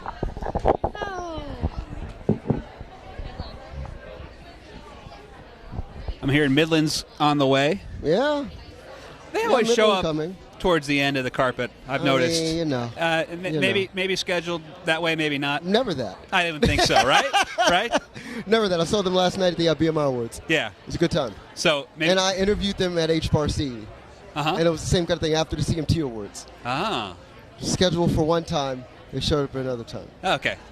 Exactly that. But they're here. Yeah, ready. they're in the building. What's been going on with them? I guess you'll tell. Oh, yeah, The Last Resort, their record. It came out, and it's a really solid record. And, yeah, we'll definitely talk about it. That'll be fun. I saw only the hair and the gold glitter, and I said Winona. Oh. So I haven't gotten a look lately, but I can't imagine she's gotten much further down. But that would be very special. But hopefully we'll see her in a little bit. Having seen her at Bridgestone was like one of the greatest live performances I've ever seen in life. Really? Like the way she projected every single song was astonishing. Yeah. Like the words just shot out from her chest. Mhm. It's crazy. Like I've never, like she did I Want to Know What Love Is. Yeah. And it was like she got the chills. And and it was like a weird thing. So you figure like she would never have that kind of experience on stage. She's done everything. She's done it, yeah. But then she's like, yeah, I got the chills. Wow. Unbelievable. And that night her singing partner was? Trisha Yearwood, and also Brandy Carlisle. Oh, she showed up there too? Yeah, Brandy showed up. Martina McBride was there, so it was a whole thing. Yeah. It was a whole thing. Very cool. It was wonderful. This is a whole thing too. I love it. I love Gotta it. say. I mean, Shane that's how I McAnally would was sum talking this up. about- Yeah, Shane McAnally, amazing Well, songwriter yeah. and producer. Absolutely, absolutely. We've talked to him a couple times, so yeah. Yeah. We caught him so last good. year. I'm sure he's still doing well. Yeah. Got a cool jacket on. Always with the cool jackets. Always with the cool jackets. I want to wear a cool jacket. Now I regret not you. wearing a cool jacket. I think we got the Midland boys Wonderful. over here. I'll hand it up. Hi, gents. Hello, Marcus. Oh my God, look at this tonight. Yeah, you know. Oh, best dressed. Looks good, man. All Thanks, right. man. What's going on, sir? What's up, man? I'm wonderful. I cannot complain. So, being at these events and having something, at stake on the line is kind of like, like a normal thing for you guys now. So, take me into what that feels like at this point to, achieve that consistency of okay, we put out a record, we put out some projects, we do some work, and it achieves a thing that lands you in this position. I just I went into a fugue state. I mean, I don't think you should ever get used to it. I don't think you should ever expect that these sort of things are going to happen. And I think that's the attitude that we try to take on the road. I think it's the attitude we try to take when we're writing, we're in the studio, and when we get nominated. I think all joking aside and having a good time, I think we're just grateful to be in the picture and to get to be here and win or lose. I think the mission is kind of accomplished just being nominated and being in the talk and getting to come out to Nashville and hang out with our friends and be part of this. It's exciting, it's thrilling, it's nerve-wracking. It's a little bit unnatural. Everybody walking around with the bright lights, and everybody's worrying about how they look and all this stuff. Yeah. So it's like an interesting energy. The bar helps a lot. Yes, of course. Once I'm on drink 3 or 4, I start enjoying myself. But of course, yeah, that's we're what it just does. grateful to be here, and we don't take this kind of stuff for granted. Absolutely. So, because you guys come into town, like I moved here from DC. Yeah. So I came in here and I saw everything kind of expand. For you guys, this Nashville explosion that's happening, what does it look like for you when you go somewhere else, you go back to LA, you go wherever, and you're looking at the city when you come back and you see how this thing is expanding? I mean, it's starting to feel like LA. It's like it's like LA's moving. There's so much industry. It's just as an industry town, television, music. It's really just, you said it. It's really expanded in the last 20 years. I mean, since we started coming out here in 2014, it's changed a lot. Nashville's just become a really big deal. And it's it's on the map. Yeah, having a part to play in that. Thoughts? Us? Yeah. Sure. Yeah. I mean, yeah, I'd like to think so. Oh, and its success as a town. Nashville's been minting and printing money for decades. Now it's global. Yeah. As anything is. Nothing is purely one locale. Right. Because of technology. I definitely feel like we are part of that global exposure of country music for sure. Yeah. I would like to think that we're the reason why there's so many bachelorette parties here. Boom. Yeah. You said it. If you guys want to go on one of the Midland party barges, the pedal barges, there's a Midland party bar, pedal bar. I feel like that's go to midland.com and you can go and you can drink our tequila in Toledo on it. It's fantastic. It's a good time. Heck yeah. Jess is actually does the Tuesday to Thursday. Cam does Friday, Saturday. These in the highest demand, and then I work Sunday through Monday. It's a tough gig. I love it. So as far as questions, that's what I had. Gentlemen, it's always a pleasure. Sincerely. Thanks for your time. Much appreciated. Appreciate You're you. welcome, man. Anytime. Always. Yeah. Thank you, sir. You look Right great on. tonight. Thank you, brother. I love it. I'm not even going to tell you who's coming. I'm not telling you who's coming. Okay. This is All going to be right. fun. All right. I'm not even going to tell you, Marcus. Okay, I'm just gonna I had the sign. not look at anything. And, Thank you. But it's going to be exciting. Okay. So. All right. I have no idea what's going on here. Yeah. It'll be cool. Sweet. How's Midland doing? Oh, they're great. They want to start a bachelor party barge. That's going to happen. That's not even a joke. I see that. That's perfect for them. What a great new chapter for them, or a great side business, I guess. As people do. I got to hear more about that. I'm nervous because I don't know who's coming next, and everybody in this entire booth knows, and I know nothing. So this is fun. This is really fun. This is great. It's like, and I can't even see. We're not telling you. We're not telling you, Marcus. Because it's like there's We're not going to tell you. Like Winona, and I know who she is, and right. Like the Midland guys are behind me, and I'm not gonna confirm or deny anybody. Clue. I'm not gonna give you any clues. It's just gonna happen, and it's gonna be fun. It'll be good, man. Don't even worry about it. Killing me. Don't even worry about it. Oh, I think I see her though, but you can't see her. No, I'm just trying to block you. Okay. Wow. All right. Well. Hell. Okay. Wonderful. We are ready. You're not live, right? Oh, we are. We are live. Oh my gosh.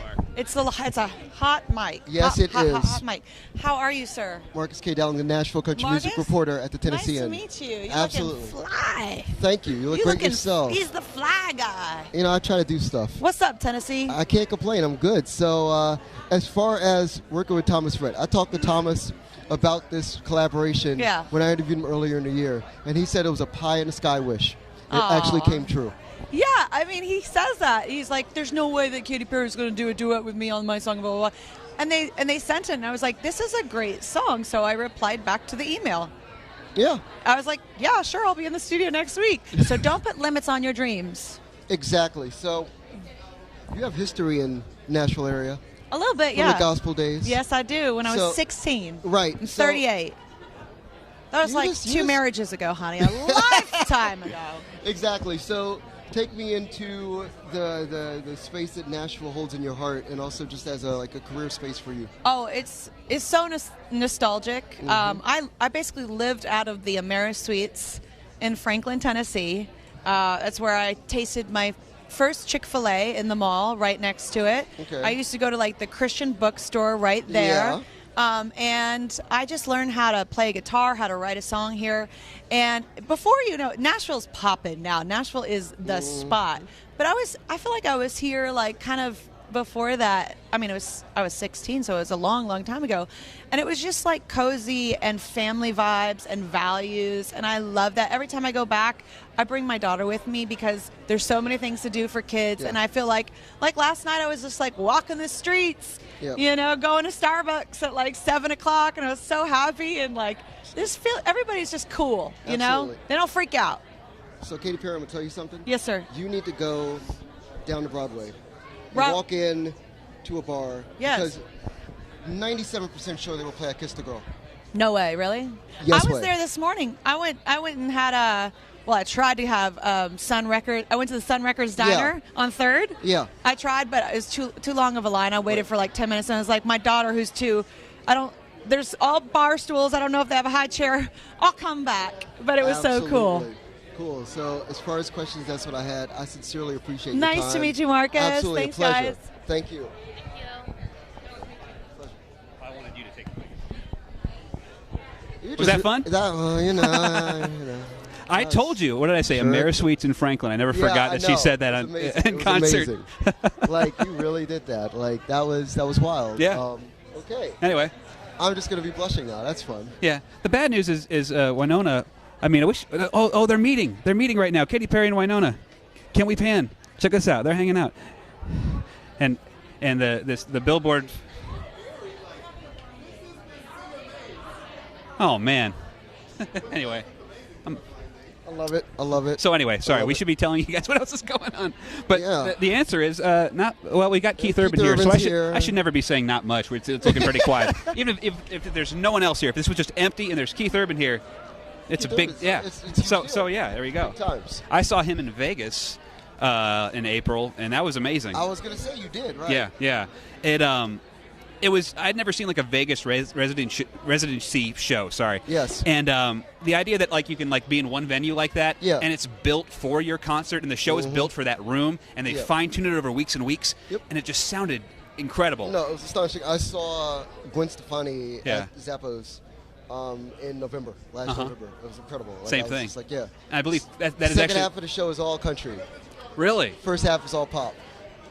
I maybe have not kept up enough. So I mean, she's had a few collaborations with Blake, but Yeah, like, but she's like she's reconfigured a lot of her like Yeah. 90s hits into very like pop country Wow. related music. I got to go listen to this. Yeah, it's a whole thing. I was astonished, mind blown. Which makes sense because I had imagined she now has this whole new audience, Right, people of course, who yeah, so she's playing right to it. It was amazing. Yeah. Well, so we're having this weird. I think you had a pretty good first CMA red carpet. It's not over yet. I'm No, just I know saying. it's not. I know it's we not. Can, we I'm can kind of start the post game here while we wait for Keith. But I mean, yeah, man, I think it it's- went pretty well. I think it went really well. I'm very happy with it. It's all a whirlwind. Yeah. At this point, every day, it's like, oh, okay, cool. And so now after this, where are you headed? I'm headed inside. Yeah. So I'll be down in the media center. You'll be seeing some more videos of me talking to people when they win their Mhm. trophies. Yeah. So that'll be a whole thing.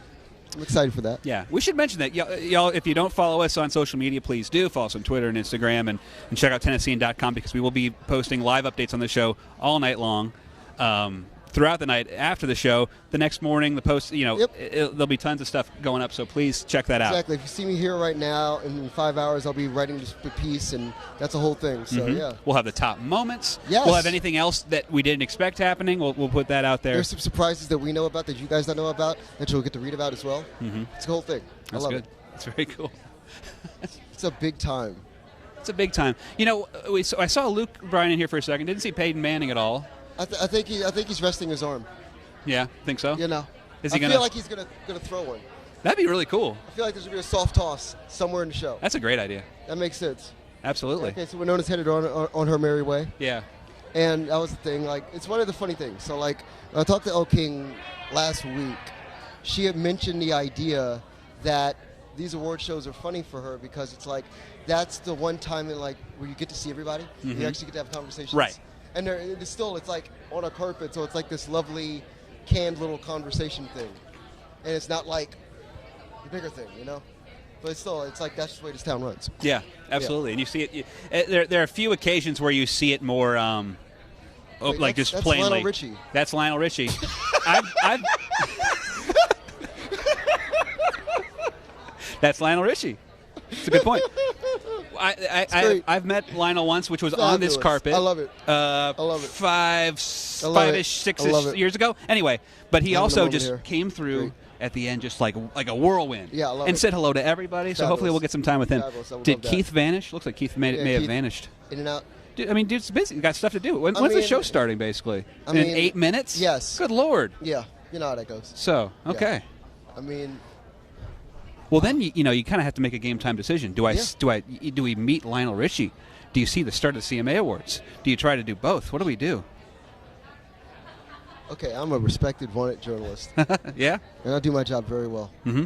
But if Lionel Richie's out there, I don't really know. That's right. I think that's a good point. And for the viewers here, I think that would make a lot of sense. Yeah, it's an 80-20 decision. I want to talk about you and I and our colleague Matt Limecooler. Yes. Sat down separately. Yes. and discussed who we think will win Yeah, the big that was awards fun. and stuff. It was cool. Yeah, it was really cool. And I dug that. And I liked being able to look at yours and be like, yeah, that's a good point. I might. I came with some ideas, and you actually won me over on a few things. Thank you. Because I try to bring some math to it. I try to bring some thought to it, and you made your case. Yeah. So let's talk about entertainer. I think we all kind of agreed that it's Morgan or probably Morgan or Luke. I think we're kind of leaning Luke a little bit, Yeah, especially after the because week we've had. He's had. It was funny seeing him at the BMI awards last night, and we were talking about doing this. Yeah. I was out. I actually go and drink at bars as part of my job. Like I really go out to like Losers and Whiskey Jam and Red Door and all the places that people talk about in town. Yeah. And there was a guy walking. He's like crying, like Doing This is playing, and he's like full on like ugly crying. And he was like, he's a songwriter. Like he had a song that was on hold for a while for an artist who will remain nameless, and it got dropped. And Doing This is a song all about like why you do what you do. Yep. And so he's like thinking about like, man, like why do I do what I do? I don't know. And like the song comes on, and he's just crying, and he looks at me and he's like, that song, man. That's how I was telling Luke about that last night. And he's like, that's the reason why I do. He's like, literally, he's like, again, that's why that song exists. Yeah. It's one of those moments where you're just like, yeah, like this is the nature of this town, which is so fascinating in a very real way of like, okay, you get to actually do that work and create those, life-changing moments. And I feel like that's the kind of thing that makes somebody a entertainer of the year, for sure. And to see that play out on Lower Broadway, I mean, that's pretty striking. Yeah, you're just like, man, like this guy's like really in it. Yeah. And all of a sudden he's just like, yeah. Yeah. I think it's Luke's tonight, especially because when Garth Brooks last won the award before he retired, he looked Luke Combs right in the eye and said, "This got your name on it, Hoss." And I feel like with that Hoss, he cemented it with the power of Garth, and it's going to happen tonight. The power of Garth, by the way, is actually a real thing. Oh, dude, I know. Yeah, I know. You don't have to tell me. Right, I know. We know where the body's buried? No, I don't. Let's hope he doesn't see that one, Marcus. Shout out to Segura. Anyway, Yes. I didn't see him on this carpet. Maybe No, he'll I get didn't. invited sometime. But anyway. Of course. And it's interesting that Lionel was here and Katie was here. I hope they must have crossed paths. They were once. Yes. They still are. Yeah, American Idol. Yeah, they're still on. They're still the hosts, right? Absolutely, yeah. I try to keep up with all this, Marcus. I appreciate the fact that you do. Yeah.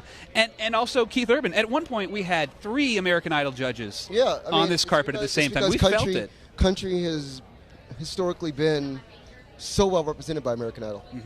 That's the thing. So yeah, it's incredible.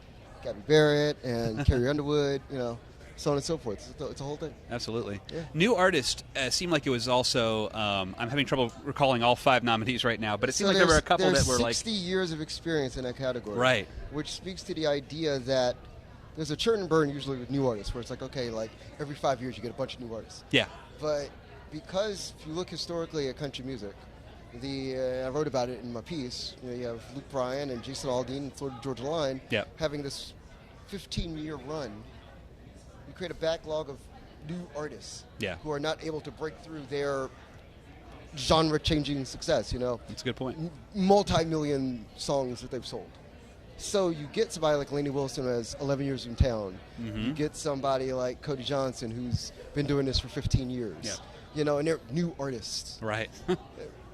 Only country music. Yeah. It's one of those things. Like, it's only in country. It's a wild thing. So it's Lainey or Cody, basically. I Yeah, feel like for because they are sure. also the ones that are nominated in male and female vocalists, Yes. and I feel like if you're in that echelon and a Yeah, new artist, you're right. probably going to get the nod Exactly, there. and that's been a thing recently too in that category, in both of those categories, that you get new artists who end up in the best overall category. Yeah. Because it's now with streaming being so important in the space, Right. it's starting to create some wiggle room Mhm. for some artists to break through. And Cody being notable in that regard. Yeah, yeah. I mean, I think as we're talking about Morgan versus Luke, that really drives home that a new Yeah. school has come in here. Absolutely. And we've, I've really been doing this job basically only knowing like Luke, Bryan, Jason, Right, Aldean, yeah. Porter, knowing the bro country Exactly, way, right, basically. And I yeah. know they're more than that, but that's Right, kind of yeah. how they were ushered in. Right. And now we're finally seeing there's a new school coming in. Right, and for it's sure. it's a broader scope of country than you've ever seen before. Absolutely. Where again you have like Cody Johnson, who does like kind of red dirt thing, and you have like a Hardy, who's a straight up rock guy. Yep. Like unquestionably, Zach Bryans and Bailey Zimmermans of the world, who are true singer songwriters. Yep. And real craftsmen of that art. God, it's Vreeland, for instance, who has no desire to pay attention to any sort of known codification of what country music's ever been. And it's fascinating because you get that breadth, and the fan base. If you go inside of Bridgestone right now, you're going to get literally every kind of person, from every single spectrum of society in a country music venue. Yep. With a deeply involved, vested stake in who wins it, who loses, and who's seen and who's unseen in the space. I want to see Breland on the CMA stage. Absolutely. I mean, if he wins, then he'll be there. But I feel like as a performer, Yeah. he really deserves it. CMT Awards has done a really good job in the last couple of years of like showcasing what he does, and he's like so energetic. Right. Yeah, it's like looking at some of his videos from the UK run with Russell Dickerson. Yeah. Really good stuff. That's cool. I need to look at that. It's always fascinating to see UK audiences react to this. Yeah, and they think about it differently. Yeah. I talked to Russell about it. He was like, he's been over there 5 times this year.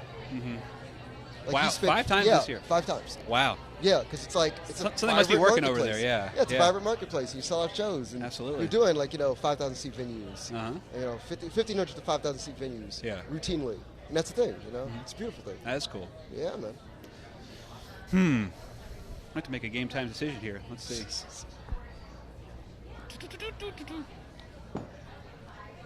So, in case you're just tuned in, it's the 56th annual Country Music Awards, and we're at the Bridgestone Arena. You're on the red carpet. The red carpet's closing down here as we're about to get ready to head in for the opening performance, which is going to be an honorary tribute to Loretta Lynn, as done by Miranda Lambert and